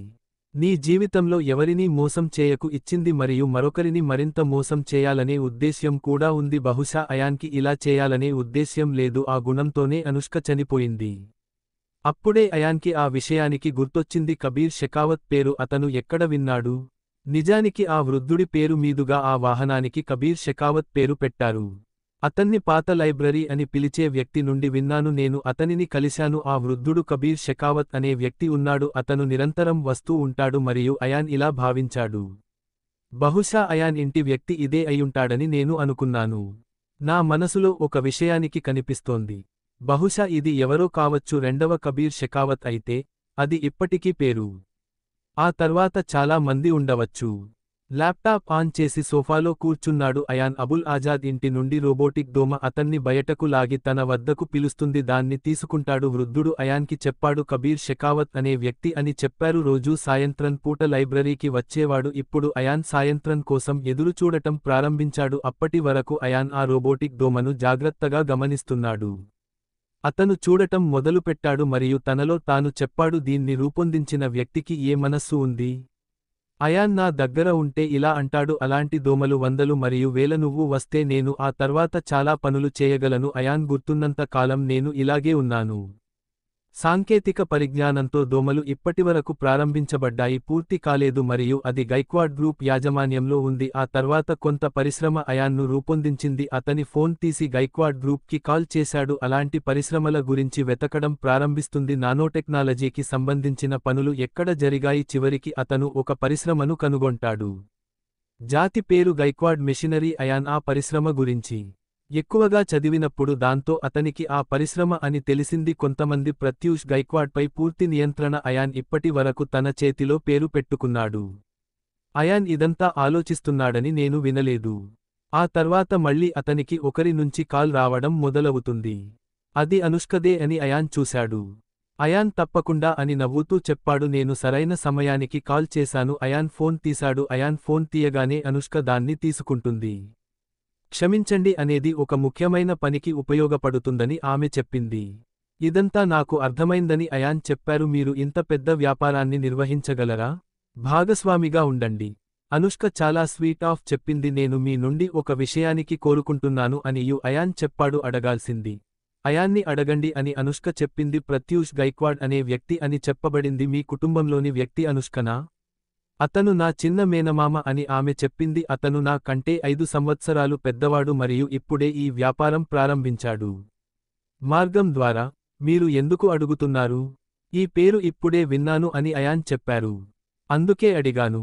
నువ్వు అని అనుష్క చెప్పింది. తమ గురించి ఒక రహస్యం చెప్పబోయారు. నాకు చెప్పకండి ప్లీజ్ అయాన్ ఒకసారి అన్నాడు. నువ్వు నీ పని ముగించుకుని ఇక్కడికి రా, అనుష్కకు ఫేస్ టు ఫేస్ చెబుతాను. దయచేసి ఇంత సస్పెన్స్ సృష్టించకండి అని చెప్పింది. అయాన్ ఫోన్లో ఈ విషయాన్ని క్షమించండి అని చెప్పాడు. అది చెప్పకనే చెప్పింది అనుష్క. ఉంటే సస్పెన్స్ తట్టుకోలేను. నువ్వు చెప్పకపోతే రేపు చేస్తాను. నేను మీ దగ్గరకు వస్తాను అని అయాన్ చెప్పాడు. వాస్తవానికి మీరు అలాగే ఉండలేరు మరియు తిరిగి వచ్చినప్పుడు మీరు వచ్చినప్పుడే చెబుతాను అని అనుష్క చెప్పింది. మీరు చాలా మొండిగా ఉన్నారు అని అయాన్ ఇప్పటి వరకు అంటున్నాడు. నా జీవితంలోకి వచ్చిన వారందరూ మరియు నేను వెళ్ళాలి. ఇది మాక్సిమం ప్రజలు చెప్పారు నేను మొండివాడిని అని అనుష్క చెప్పింది. నేను మీకు ఒక ఆశ్చర్యం చెబుతాను అయాన్ చెప్పారు. మాట్లాడి మీ హృదయాన్ని తేలిక చేసుకుందాం. వచ్చే వారం మళ్ళీ వస్తానని అనుష్క చెప్పింది. 1 నెల గడిచిపోతుందని ఆయన చెప్పారు. నాకు ఇంకా చాలా టైం ఉంది అనుష్క. నేను వచ్చిన పని అని చెప్పింది. ఇది పూర్తయింది. ఇప్పుడు కొన్ని ఫార్మాలిటీస్ మిగిలి ఉన్నాయి. అది జరిగితే నేను నిన్ను చేరుకుంటాను. అతను వేచి ఉంటానని సమీపంలోని అయాన్ చెప్పాడు. అనుష్క బై చెప్పేసి ఫోన్ డిస్కనెక్ట్ చేసింది మరియు అయాన్కు కూడా పని లేదు. అందుకే ఈరోజు అయాన్ని ఎక్కువగా చూడటం మొదలుపెట్టాడు. రోజు తర్వాత వార్తలు కాకుండా ఏదైనా ఛానెల్ మణేంద్ర మాత్రం టీవీలో చూస్తున్నాడు. సింగ్ జోగియా ముంబైకి తిరిగి వచ్చాడు. వచ్చిరాగానే మొదటగా హెడ్ క్వార్టర్కు వెళ్లే పని. మరియు రక్షిత్ ఠాకూర్ని కలుసుకున్నాడు. ఆమెను చూడగానే ముందుగా అడిగేది కబీర్ షెకావత్ గురించి మీకు తెలుసా? చల రక్షిత్ ఠాకూర్ మా వారు అంటున్నారు. ఆమె కోసం ముంబై అంతా వెతుకుతున్నాడు మనేంద్ర. త్వరపడండి అని సింగ్ జోగియా చెప్పారు. మా దగ్గర లేదు అంటున్నాడు రక్షిత్ ఠాకూర్. కానీ నేను ఒక సమస్యను చూస్తున్నాను. మనేంద్ర సింగ్ జోగియా అతనికేసి చూస్తున్నాడు. అనుష్కకు ఎలాంటి సమస్య ఉందో అయాన్ చెప్పాడు. తో ఏదైనా సంబంధాన్ని ప్రారంభించడం ముందుగా మీ గురించి అతనికి స్పష్టంగా చెప్పండి. అది కూడా నీకు చెప్పాలనుకున్నాడు అయాన్. అనుష్కకు అదే ఏడుపు కావాలి. అతను ఆమెతో మాట్లాడినప్పుడు అతను ఆమె అని తెలుసుకుంటాడు. అయాన్ 1 వారంలోపు తిరిగి వస్తానని ఆమెకు చెప్పాడు. నేను మీ కోసం వేచి ఉంటాను అని ఫోన్ పెట్టాక అయాన్ తనలో తానే చెప్పుకున్నాడు. బహుశా ఇది విన్న తర్వాత మీరు నన్ను అసహ్యించుకుంటారు. అయాన్ని ప్రత్యూష్ గైక్వాడ్గా చేయడం ప్రారంభించండి. ఎవరి కంపెనీ గురించి తెలుసుకోండి. దోమల నుండి నానోబోట్లను తయారు చేశారు. మరోవైపు మనేంద్ర సింగ్ జోగియా హెడ్ క్వార్టర్ చేరుకున్న తర్వాత కబీర్ షెకావత్ గురించి నాకు వార్త రాగానే రక్షిత్ ఠాకూర్ చెప్పారు. నేను సమస్యను చూస్తున్నాను. మనేంద్ర సింగ్ జోగియా విన్న తర్వాత ఏమైంది అని కంగారు పడుతూ ఠాకూర్ని అడిగాడు రక్షిత్ ఠాకూర్ ఎలాంటి సమస్య చెప్పారు. కబీర్ షెకావత్ ముంబై వెళ్లిపోతే మరియు మహారాష్ట్రలో మరెక్కడా లేదా ఇది ఏదైనా ఇతర రాష్ట్రంలో జరిగితే దాని కోసం వెతకండి. ఇది మరింత కష్టంగా మారుతుంది. మనేంద్ర దాని గురించి చింతించకండి అని సింగ్ జోగియా చెప్పారు. నేను కబీర్ను బాగా రక్షిస్తాను. అతను ఈ ముంబైలో పుట్టాడని నాకు తెలుసు మరియు పెరిగాను. నేను ఏదైనా ఖచ్చితంగా ఉన్నాను. ఎందుకో కానీ ముంబై వెళ్లిపోతాడు. బయటకు వెళ్లను. కాబట్టి మీరు అతన్ని ముంబైలో కనుగొంటారు. జస్ట్ సెర్చ్ మా అని రక్షిత్ ఠాకూర్ చెప్పారు. గత కొన్ని గంటలుగా ప్రజలు అతనిని కుక్కలా చూస్తున్నారు. ముంబైలో అతని కోసం వెతుకుతున్నా అతను కలవలేకపోయాడు. మనేంద్ర సింగ్ పేరు కూడా తీసుకోవడం లేదు. అలా అయితేనే తాను అని జోగయ్య చెప్పారు. అతను తన రూపాన్ని మార్చుకుని ఉండవచ్చు లేదా అలాంటి ప్రదేశాన్ని తన నివాసంగా చేసుకోవాలి. మేము దాని గురించి కలలో కూడా అనుకోము. ఇలా ఎవరున్నారో రక్షిత్ ఠాకూర్ చెప్పగలరా? అతను ఉండగల ప్రదేశం మనేంద్ర సింగ్ జోగియా కాసేపు ఆలోచించాడు మరియు మీరు అతని అలవాట్లను గుర్తుంచుకోవాలని చెప్పారు. ఇది విన్న రక్షిత్ ఠాకూర్ ఎలాగో అంటున్నారు. అలవాట్లు సర్ మనేంద్ర సింగ్ జోగియా చెప్పారు. కబీర్ సమయం దొరికినప్పుడల్లా అతను లైబ్రరీని తన ఇంటిగా చేసుకునేవాడు మరియు ఇది వింటూ గంటల కొద్దీ అక్కడే గడిపేవాడిని రక్షిత్ ఠాకూర్ చెప్పింది నిజమే సార్. కబీర్ సర్కి చదవడం అంటే చాలా ఇష్టం. కానీ ఏమి చదవాలో మాకు ఎప్పటికీ తెలియదు సర్. మనేంద్ర సింగ్ జోగియా బాగా చెప్పారు. ముంబైలోని అన్ని లైబ్రరీలు నేను నా ప్రజలను విడిచిపెట్టమని చెప్తున్నాను. సరియైనదా?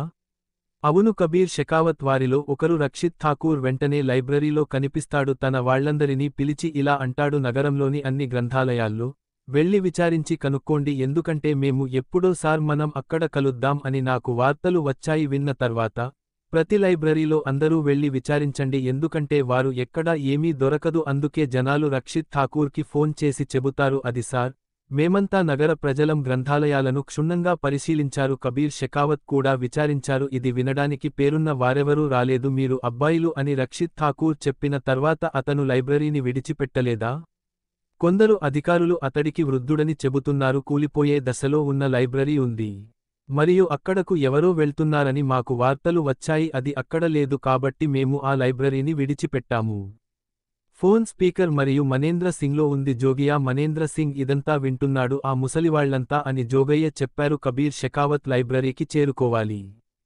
చదవడం ఉత్తమం కాబట్టి మీరు దానిని అక్కడ కనుగొంటారు ప్రతిచోటా మాత్రమే ఉన్నప్పుడు ఇది మరింత సరదాగా ఉంటుంది ఈ పాత పని అందరూ చేస్తారు ఆ తర్వాత శాంతి ఉంటుంది ప్రాచీన్ బడా లైబ్రరీ వైపు వెళ్లాడు మనేంద్ర సింగ్ జోగియా మరియు రక్షిత్ పడిపోయారు ఠాకూర్ కూడా ఆ పాత లైబ్రరీ వైపు వెళ్లాడు మీరు రక్షిత్ ఠాకూర్ చెప్పింది చదవండి కబీర్ సార్ మనకు కూడా అదే అందుతుందని నేను ఖచ్చితంగా అనుకుంటున్నాను అని మనేంద్ర సింగ్ జోగియా ఖచ్చితంగా చెప్పారు నీకు అదే వస్తుంది నీకు ఒక విషయానికి తెలుసు రక్షిత్ ఠాకూర్ సార్ నేటికి 6 ఏళ్లు తొలి ముఖ్యమంత్రి ప్రసంగం సందర్భంగా కాల్పులు కబీర్ షెకావత్ ఎందుకు అలా చేశాడు ఈ సందర్భంగా రక్షిత్ ఠాకూర్ మాట్లాడుతూ నాకేమీ తెలియదు సర్ మనేంద్ర సింగ్ ఆ 10 మంది అని జోగయ్య చెప్పారు 8 ఏళ్ల వయసులో భార్యపై సామూహిక అత్యాచారం జరిగింది నేను 1 నెల గర్భవతి అని వినికిడి రక్షిత్ ఠాకూర్ అకస్మాత్తుగా బ్రేకులు కొట్టాడు మరియు మానేంద్ర సింగ్ జోగియా తల మరింత ఢీకొని ఉండేది ఢీకొనకుండా తప్పించుకుని హఠాత్తుగా చెప్పాడు రక్షిత్ ఠాకూర్ ఎందుకు బ్రేకులు పడ్డాడు నువ్వు ఏం చెబుతున్నావు మనేంద్ర అన్నాడు కారు రక్షిత్ నడపండి అని సింగ్ జోగియా చెప్పాడు ఠాకూర్ డ్రైవింగ్ ప్రారంభించాడు మరియు మనేంద్ర ఖచ్చితంగా వినండి అని సింగ్ జోగియా చెప్పారు మీరు ఈ సమయంలో అబుల్ ఆజాద్ కొత్తవారు ఆండ్రూ చనిపోవడంతో గ్యాంగ్స్టర్గా మారాడు ముంబయి వెళ్ళినప్పుడు ఆ సమయం మాకు చాలా అనుకూలంగా అనిపించింది ఈ మిషన్ మాఫియాను నిర్మూలించవచ్చు మేము దానిని కబీర్ షెకావత్ మరియు అతని బృందానికి ఇచ్చాము ప్రజలు అబుల్ ఆజాద్ జీవితాన్ని దుర్భరం చేశారు కబీర్ షెకావత్ దాదాపు 50 నుండి 60 మంది ప్రజలు వారు కబీర్ను ఎదుర్కొన్నప్పుడు షెకావత్ను ముందంజలో ఓడించడంలో విఫలమయ్యారు అతను వెళ్ళినప్పుడు వారు అతని కుటుంబాన్ని లక్ష్యంగా చేసుకున్నారు కబీర్ షెకావత్కి తల్లి మరియు తండ్రిని చేసింది అతని భార్యను దారుణంగా చంపేశారు 10 మంది సామూహిక అత్యాచారానికి పాల్పడినప్పుడు ఈ వార్త కబీర్ షెకావత్ చేరుకునే సమయానికి అతని భార్య కూడా ఆమె చనిపోయింది మరియు అతనికి పిచ్చి పట్టింది ముఖ్యమంత్రి ప్రసంగంలోకి ప్రవేశించిన వారు అతనితో కలిసి కబీర్ షెకావత్ను హతమార్చాడు టీం మొత్తాన్ని కూడా సస్పెండ్ చేశాం కాబట్టి మేము అతని బృందంలోని మిగిలిన వారిని కూడా కనుగొనవలసి ఉంటుంది లేదంటే ఏ పని జరగదు అంటున్నారు రక్షిత్ ఠాకూర్ పర్వాలేదు సార్ కానీ కబీర్ సార్ కంట్రోల్లో ఉన్నారు మతిస్థిమితం కోల్పోయి ఆసుపత్రి నుంచి ఎలా బయటకు వచ్చాడు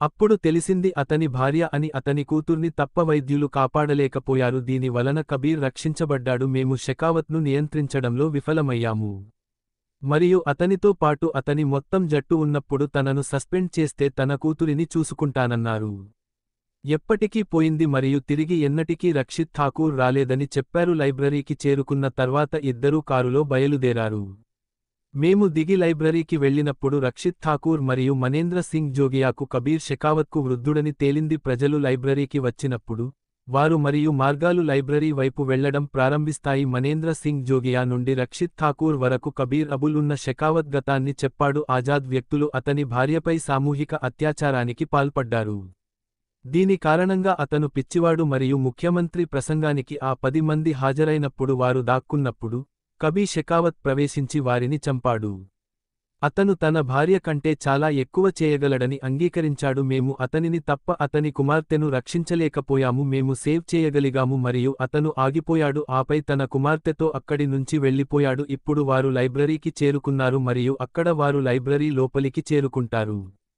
చాలా మందిని చూశాడు మీరు అబ్బాయిలు అని లైబ్రరీలోని పెద్దాయన చెప్పాడు రక్షిత్ ఎవరు ఎందుకు వచ్చాడు కబీర్ షెకావత్ పేరు మీద మేము ఇక్కడ ఉన్నామని ఠాకూర్ చెప్పారు ఇది విన్న ఆ వృద్ధుడికి విషయానికి తెలిసింది సాయంత్రం ఇక్కడికి వస్తానని చెప్పాడు ప్రస్తుతం అది ఇక్కడ అస్సలు కనిపించదు రక్షిత్ ఠాకూర్ విన్న తర్వాత మీకు తెలుసు అతను ఎక్కడ నివసిస్తున్నాడు ఆ పెద్దాయన సార్ షేక్స్ మరియు అతను చెప్పారు మీది అని మానేంద్ర సింగ్ జోగియా చెప్పలేదు మీ దగ్గర అతని నంబర్ ఉందా ఆ పెద్దాయన అతను నా దగ్గర ఉన్నాడని నాకు తెలుసు అని చెప్పారు అతని జాడలేదు వృద్ధుడు కొనసాగించాడు మీరు అతనిని కలవాలనుకుంటే అది సాయంత్రం వరకు అతని కోసం వేచి ఉండండి అతను ప్రతిరోజూ ఇక్కడే ఉంటాడు మీరు అతనిని సులభంగా కలుసుకోవచ్చు బహుశా మనం వృద్ధాప్యం అయిపోవచ్చు అంటున్నాడు రక్షిత్ ఠాకూర్ మామ మాటలను మనేంద్ర సింగ్ అంగీకరించాలి జోగయ్య రాగానే సరే అన్నాడు మీరు మాకు సిగ్నల్ ఇవ్వండి మరియు మేము బయటకు వస్తాము మరియు మేము అక్కడ ఉంటాము ముందు ఉంటుంది అతను పాత పెరుగుతుంది మరియు అతను ప్రజలు ముందు విడివిడిగా వెళతారు వారు తమ స్థానాన్ని పట్టుకుని సాయంత్రం కోసం వేచి ఉన్నారు అయాన్ కూడా సాయంత్రం కోసం ఎదురుచూడడం ప్రారంభించాడు అతను తన సందేహాలను కూడా తీర్చాడు కాబట్టి చేస్తున్నాను లైబ్రరీకి వస్తానన్నాడు కబీర్ షెకావత్ షబానా ప్రకారం ఆమెను పట్టుకోబోయే వ్యక్తి ఇష్టం జరగబోతోంది మరియు సూర్యుడు అస్తమించబోతున్నాడు అలా జరిగితే ఆ దోమ మీది అని గుర్తుంచుకోండి పాత లైబ్రరీకి దారి తీస్తుంది మరియు కొద్ది నిమిషాల్లోనే ఆ దోమ వాహనం పైన కదలడం ప్రారంభిస్తుంది లైబ్రరీ లోపలికి పంపబోతున్నారు తన కళ్ళు ఎదురుగా కూర్చున్న వారిపైనే ఉన్నాయి అతను రక్షిత్ ఠాకూర్ను గుర్తించి ఉండేవాడు ఆ తర్వాత అయాన్ ఆమె ముందు కూర్చున్నాడు మనేంద్ర సింగ్ కూడా జోగియాను గుర్తించాడు ఆ తర్వాత ఆయన్ ఇప్పుడు ఆ విషయాన్ని స్వయంగా చెప్పారు ఇక్కడ కూడా అలాగే ఉంటుందని నాకు 99% ఖచ్చితంగా తెలుసు నేను వెతుకుతున్న కబీర్ షెకావత్ వస్తాడు ఈ సిబిఐ వాళ్లు కూడా ఉన్నారు అంటే ఇది కబీర్ షెకావత్ను కలవడానికి ప్రజలు కూడా ఇక్కడికి వచ్చారు ఇంతలో లైబ్రరీ కుర్రాడు వచ్చాడు మరియు అతను తన చేతులు మరియు పాయింట్లలో ఒకదాన్ని పైకి లేపాడు మరియు ఆ తర్వాత రక్షిత్ ఠాకూర్ లోపలికి వెళ్తాడు మిగిలిన వారికి మనేంద్ర సింగ్ జోగియా బయట వేచి ఉండమని మరియు ఇద్దరినీ అడగండి అయాన్ కూడా లైబ్రరీ లోపలికి వెళ్తాడు ఇది చూసిన అతను తన రోబోటిక్ని కూడా ఉపయోగిస్తాడు ఆ లైబ్రరీలో దోమలను నియంత్రించడం లోపలికి తీసుకొని ఒక చోట సరిపోతుంది ఎవరూ చూడని చోట చేస్తుంది కానీ అక్కడ నుండి అయాన్ ప్రతిదీ ఆ తర్వాత అయాన్ స్పష్టంగా చూడగలిగాడు మరియు వినగలిగాడు పొడవాటి జుట్టు మరియు గడ్డంతో ఉన్న వ్యక్తిని చూస్తాడు మనిషి ముఖం వంచుకుని పుస్తకం చదువుతున్నాడు అతని ముఖం క్రిందికి ఎదురుగా ఉంది రక్షిత్ వాహనాన్ని చూడలేకపోయాడు ఠాకూర్ మనేంద్ర సింగ్ జోగియా ఇద్దరూ వచ్చారు ఆ మనిషి మరియు ఆ వ్యక్తి ముందు కూర్చోండి ఏమీ చేయదు మరియు ఆ పుస్తకం ఒక మనేంద్ర సింగ్ పేజీని తిప్పి చదవడం మొదలుపెట్టాడు కబీర్ ఎలా ఉన్నావు కబీర్ అని జోగయ్య చెప్పాడు షెకావత్ ఏమీ మాట్లాడలేదు మరియు మరింత చదవండి మనేంద్ర సింగ్ జోగియా ఒకసారి కొనసాగుతున్నారు నీ కూతురు ఎలా ఉంది అని మళ్లీ అడిగాడు ఈసారి కూడా కబీర్ షెకావత్ ఏమీ మాట్లాడలేదు మరియు అప్పుడు మాత్రమే చదవడం కొనసాగించండి మనేంద్ర సింగ్ జోగియా పుస్తకాన్ని మూసివేశారు కబీర్ షెకావత్ ఆ పుస్తకం చదువుతున్నాడు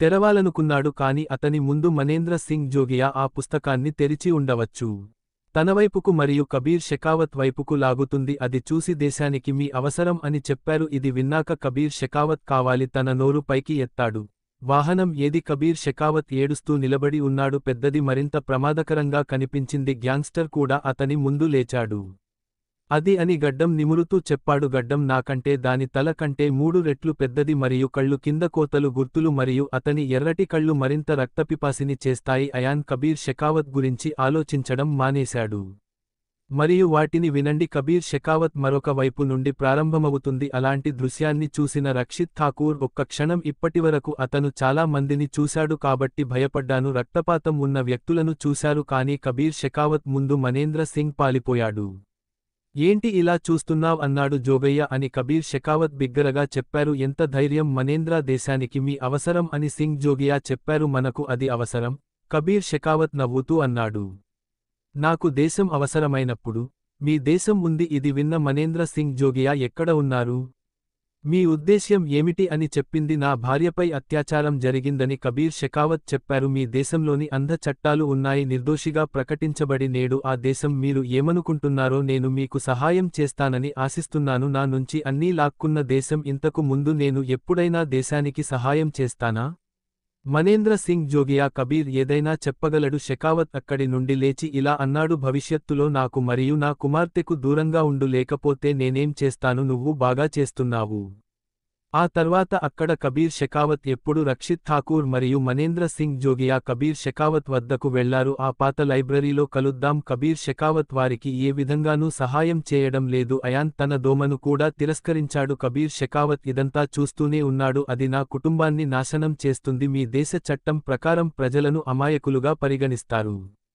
తీర్పు ఇచ్చి గౌరవప్రదంగా నిర్దోషిగా విడుదల చేసింది ఇచ్చారు మరియు దీనితో నన్ను సహాయం అడగడానికి వచ్చారు. మనేంద్ర సింగ్ జోగియా ఏదైనా చెప్పకముందే కబీర్ షెకావత్ అక్కడి నుండి లేచి ఇలా అన్నాడు, భవిష్యత్తులో అది నాకు మరియు నా కుమార్తెకు దూరంగా ఉంటుంది. లేకపోతే నేనేం చేస్తాను? నువ్వు బాగున్నావు.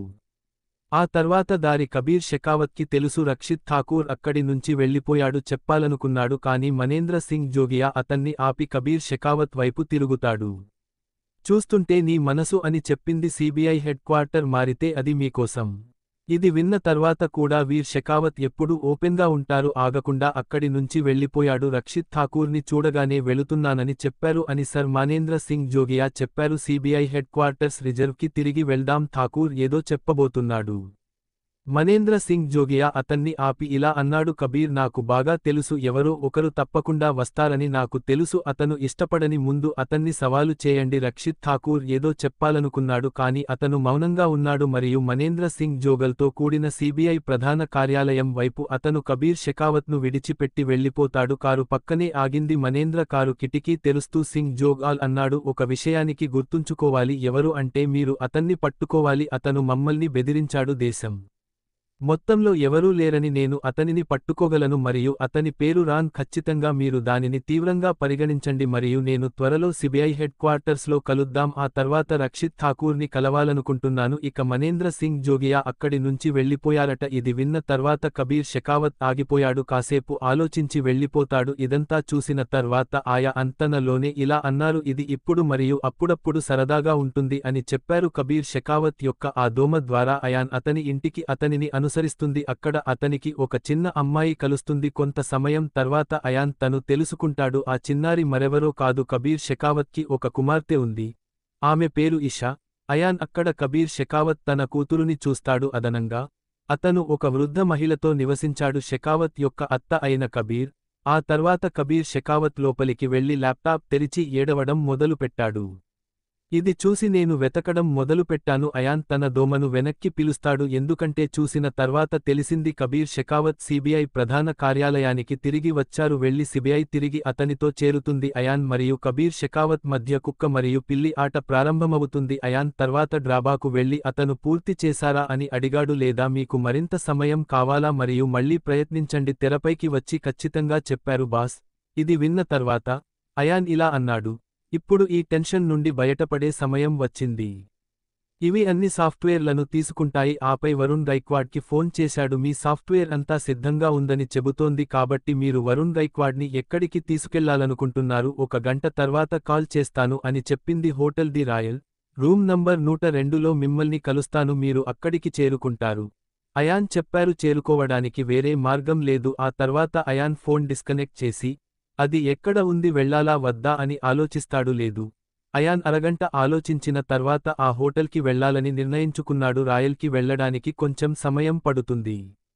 రోజు ఆలస్యంగా అతను హోటల్ ది రాయల్ మరియు చేరుకుంటాడు. గది నంబర్ 102లో అక్కడికి చేరుకుంది. అతను చేరుకోగానే ఆ వరుణ్ గైక్వాడ్ని చూస్తాడు. అక్కడ కూర్చున్న అయాన్ని చూడగానే అతను మీరు చాలా సమయస్ఫూర్తితో ఉన్నారని చెబుతోంది. సమయం అలాంటిదేనని అయాన్ చెప్పాడు. మీ సంపద వరుణుడి కంటే ధర ఎక్కువ. గైక్వాడ్ నాకు నచ్చిందిరా అన్నాడు. అయాన్ అక్కడే కూర్చుని ఉన్నాడు. సాఫ్ట్వేర్ను వారి వైపుకు నెట్టివేస్తుంది. అతను తన ప్రజలకు చూడటానికి ఇస్తాడు. అతని ప్రజలు ప్రతిదీ సరిగ్గా ఉందో లేదో తనిఖీ చేస్తారు. వరుణ్ గైక్వాడ్ ఎవరికైనా సంకేతాలు ఇవ్వడం ప్రారంభించాడు చేస్తాడు మరియు అతనికి ఏదైనా ఇవ్వమని అడుగుతాడు. అతను ఒక ఫైల్ మరియు వరుణ్ గైక్వాడ్ బయటకు తీస్తాడు. వరుణ్ గైక్వాడ్ అతని వైపుకు నెట్టాడు. అయాన్ దానిని తీసుకొని అయాన్ వైపుకు పంపాడు. అయాన్ దానిని తీసుకొని చదవడం ప్రారంభించాడు.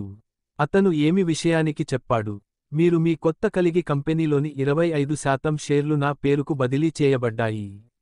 మీరు మీ భాషకు చెందిన వ్యక్తి అని దీని అర్థం అని వరుణ్ గైక్వాడ్ చెప్పినట్లు తెలుస్తోంది. అయాన్ ఆమెను తిరిగి ఇస్తాడా లేదా అనే సందేహం ఉందా? నేను హాస్యాస్పదంగా చెప్పాను అని అతను చెప్పాడు. వరుణ్, నువ్వు సీరియస్గా తీసుకున్నావని వినికిడి. గైక్వాడ్, అయాన్ మీరు ఏమి చెప్తున్నారు? దాన్ని తిరిగి ఇచ్చి నువ్వు అంటాడు అప్పుడే నా నుంచి రిటర్న్ గిఫ్ట్గా భావించండి సార్ అంటూ వెనుక నుంచి ఒక గొంతు వినిపిస్తోంది. సాఫ్ట్వేర్లు పర్ఫెక్ట్గా ఉన్నాయని అయాన్ చెప్పారు. నేను నా పనులన్నీ సంపూర్ణంగా చేస్తాను ఎందుకంటే చిన్నప్పటి నుంచి అరకొర పనులు చేయడం నాకు అలవాటు కాదు. ఆ తర్వాత అయాన్ లేచి అక్కడి నుంచి వెళ్ళిపోతాడు. ఈరోజు బయలుదేరే ముందు అయాన్ చెప్పినట్లు కనిపిస్తోంది. దీని తర్వాత మీరు నా జీవితంలో జోక్యం చేసుకోకండి ఊహించను అని వరుణ్ గైక్వాడ్ చెప్పారు. అయాన్తో మీకు ఏమైనా సమస్య ఉందా? ఇది ఇప్పటివరకు ఈ చిన్న జీవితం అని చెప్పారు. ఆ వ్యక్తులు ఎన్నడూ లేరని నేను తెలుసుకున్నాను. అతిగా విశ్వసించకూడదు. వరుణ్ గైక్వాడ్ ధనవంతుడు మరియు శక్తివంతుడైనప్పుడు నవ్వుతాడు. మీరు అస్సలు ఆలోచించవద్దు అని హ్యూ చెప్పారు. ఎందుకంటే ఇప్పుడు మీకు అవకాశం రాదు. అది విన్న అయాన్ కంగారు పడి ఇలా అంటాడు. అయాన్, ఇప్పుడు మీ ఉద్దేశ్యం ఏమిటి? వరుణ్ గైక్వాడ్ కూడా పూర్తి చేయలేకపోయాడు. గార్డులందరూ తుపాకీ గురిపెట్టి వాహనాన్ని తీసుకెళ్లారు. ఒకవైపు రక్షిత్ ఠాకూర్, మనేంద్ర సింగ్ జోగియా సీబీఐ హెడ్ క్వార్టర్కు తిరిగి వచ్చారు. వెళ్లిపోయాక కబీర్ షెకావత్ తన ఇంటికి తిరిగి వెళ్లాడు. తన మేనత్త అయిన తన కూతురిని కలుస్తాడు. ఆ తర్వాత అయాన్కు తెలియడంతో కలిసి జీవించేవారు డ్రాబా సాఫ్ట్వేర్లన్నింటినీ ధ్వంసం చేసినట్లు తెలుస్తోంది. ఆ తర్వాత వరుణ్ గైక్వాడ్ని చేశాడు. అతనికి ఫోన్ చేసి చెబుతాడు. ఆపై అతను కలవడానికి హోటల్ ది రాయల్కు చేరుకున్నారు. ఒప్పందం తర్వాత అయాన్ తిరిగి వెళ్ళినప్పుడు ఎక్కడ వరుణ్ గైక్వాడ్కి కాపలాదారులందరూ అప్పుడు అక్కడ ఉన్నట్లు కనిపిస్తోంది. అయాన్ను అన్ని వైపుల నుండి చుట్టుముట్టండి మరియు చూడ్డానికి మన తుపాకీని అతనివైపు గురిపెట్టి చూద్దాం. దీని తర్వాత అయాన్ వరుణ్ తన గానంతో నవ్వుతూ చెప్పాడు. మీరు ఏమి చేస్తున్నారో నేను మీకు చెప్పాను. 25 షేర్లను తిరిగి ఇచ్చిన తర్వాత కూడా మీరు వరుణ్ గైక్వాడ్ నన్ను చంపాలనుకుంటున్నాడు. ఎవరేమనుకున్నా అది మా కుటుంబ పాలన. ఒకసారి మీరు దానిని అర్థం చేసుకున్నప్పుడు ఇది ఆశ్చర్యంగా ఉంటుంది. మనం అతన్ని ఎలిమినేట్ చేస్తాం అని ఆయన చెప్పారు. నన్ను చంపడం బహుశా మీ శక్తిలో ఉంది. ఆ తర్వాత అయాన్ అతని చేతిలో ఉన్నాడు మరియు కాళ్లు ఉపయోగించి తక్కువ సమయంలో ప్రజలందరినీ నేలమీద పడవేస్తుంది మరియు వరుణ్ గైక్వాడ్ని చూస్తూ అన్నాడు. నేను శ్వేత్ ఆశ్రమం యొక్క అత్యంత శక్తివంతమైన పోరాట యోధుడిని. మీ వాళ్లు నాతో పనికిరారు. వరుణ్ గైక్వాడ్ హాయిగా కూర్చుని మద్యం సేవిస్తున్నాడు.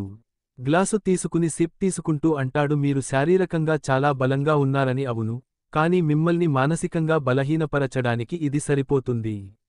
అయాన్ గందగోళానికి గురికావడం సులభం. మీ ఉద్దేశ్యం చెప్పారు వరుణ్ గైక్వాడ్ ఒకవైపు చూపిస్తూ అన్నాడు. అయాన్ ఉన్న వెంటనే అక్కడ చూడండి. అది చూడగానే మక్కువతో గడ్డకట్టిపోతాడు. దీనికోసం మీరు ఇక్కడ ఉన్నారని అయాన్ అనుష్క చెప్పాడు. అయాన్ ఇంకేం చెప్పకముందే అనుష్క ఆమె తన చేతిని ముందుకు కదుపుతూ అయాన్ను కాల్చివేసింది. అయాన్ కొంతసేపు నిలబడేవాడు. అయాన్ గుండె దగ్గర పడిపోయిన తర్వాత తనను కాల్చి చంపారని అయాన్ ఇప్పటికీ నమ్మడం లేదు. ఆయన వల్లే ఇలాంటిది కూడా జరిగింది. అయాన్ కలలో కూడా ఊహించలేదు. మీరు దీన్ని ఎలా చేయగలరు అని చెప్పింది. I am so sorry darling అంటూ అనుష్క చెప్పింది. మీరు ఎవరితోనైనా ప్రేమలో పడేలా చేస్తుంది. మీరు త్వరలో పిచ్చిగా మారతారు.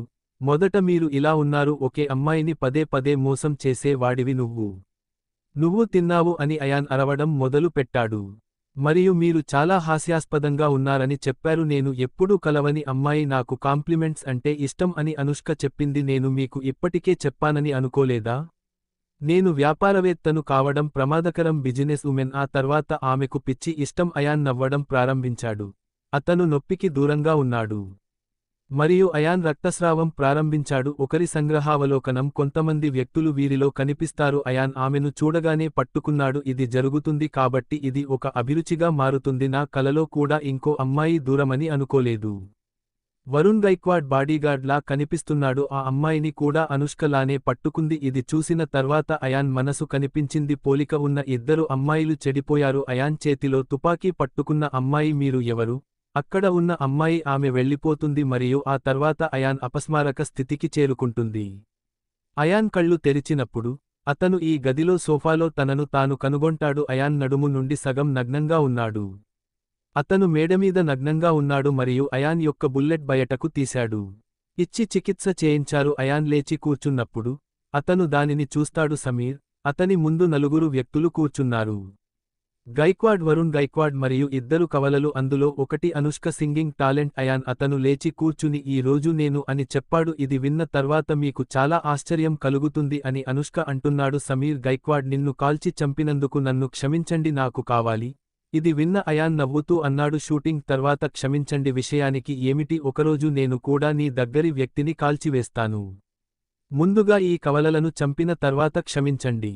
అని చెబుతాను. వరుణ్ గైక్వాడ్ గందగోళాన్ని క్లియర్ చేయండి, వీరు నా కవల కుమార్తెలు అని చెప్పింది అనుష్క. రిచా అయాన్ సంగతి ఏంటని అంటున్నారు. ఇప్పటి వరకు ఈ ఇద్దరూ నా మానసిక సమతుల్యతను కాపాడుకున్నారు. ఈ ప్రేమ నన్ను కదిలించింది. ఆ అమ్మాయితో ప్రేమలో ఉన్నట్లు ఎవరు నటించారు అని అయాన్ను కాల్చి చంపిన వాడు నేను మొదటి నుండి చివరి వరకు చేశాను అని అయాన్ చెప్పారు. ఇంత మంచి నటన, ఆస్కార్ మీ సొంతం అని అనుష్క మరో అమ్మాయి వైపు ఆకర్షితురాలైంది. ఇది నాది అని చూపిస్తూ మీతో కవల సోదరి రిచా గయాక్వాడ్ ఈ ప్రేమ విషయాలు ఆమెతో చెప్పాను. నేను నా ప్రియమైన సోదరి అయాన్ రిచా నుండి నేర్చుకున్నాను వైపు చూపిస్తుంది. మరియు మీరు అని చెప్పారు. మేడం, రిచా గైక్వాడ్ ఏమీ చెప్పడానికి ఇష్టపడరు. నువ్వు నాకు తెలియవని చెప్పింది. ఇది వినడానికి నేను ఈ రోజు లండన్ నుండి తిరిగి వచ్చాను. తర్వాత అయాన్ నీ వల్ల ఉపయోగం లేదు అని చెప్పాడు.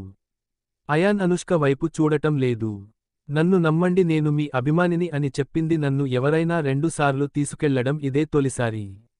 మోసపోయాను మరియు అది నాకు కూడా తెలియదు. నువ్వు నాకు కాపలాదారు అని అయాన్ చెప్పాడు. నాతో పోట్లాడుకునే వారిని చూడలేను. తనను ప్రజలు కొట్టారని వరుణ్ గైక్వాడ్ చెప్పారు. మీరు ఎందుకంటే ఆసుపత్రిలో ఉంది, చాలా ప్రమాదకరమైన రీతిలో వారిని చంపింది. కోలుకోవడానికి చాలా వారాలు పడుతుందని అయాన్ చెప్పారు.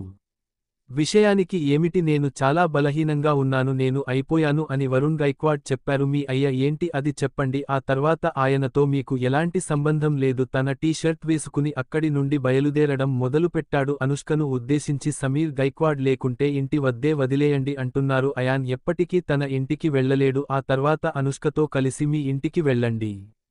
దారిలో అతనితో మాట్లాడవలసి వచ్చింది లేదు మరియు అతని ఇంటికి చేరుకుంటుంది. మేము కొనసాగితే వీక్షకులకు మీరు ఏమి చెబుతారు? ఈ నవలలో తదుపరి ఏమి జరుగుతుందో ఊహించండి. తెలుసుకోవడానికి రాన్ ది కిల్లింగ్ని వింటూ ఉండండి. యంత్రం యొక్క తదుపరి అధ్యాయం మాది మరియు మాది మాత్రమే. ప్రతిరోజు ఛానెల్లో మరియు మీకు అధ్యాయం నచ్చితే అవును మీరు వచ్చినట్లయితే దయచేసి లైక్ చేయండి మరియు వ్యాఖ్యానించండి. ఇది తదుపరి అధ్యాయాలను అప్లోడ్ చేయడానికి కూడా నాకు సహాయపడుతుంది. నేను ఆనందిస్తున్నాను. ధన్యవాదాలు.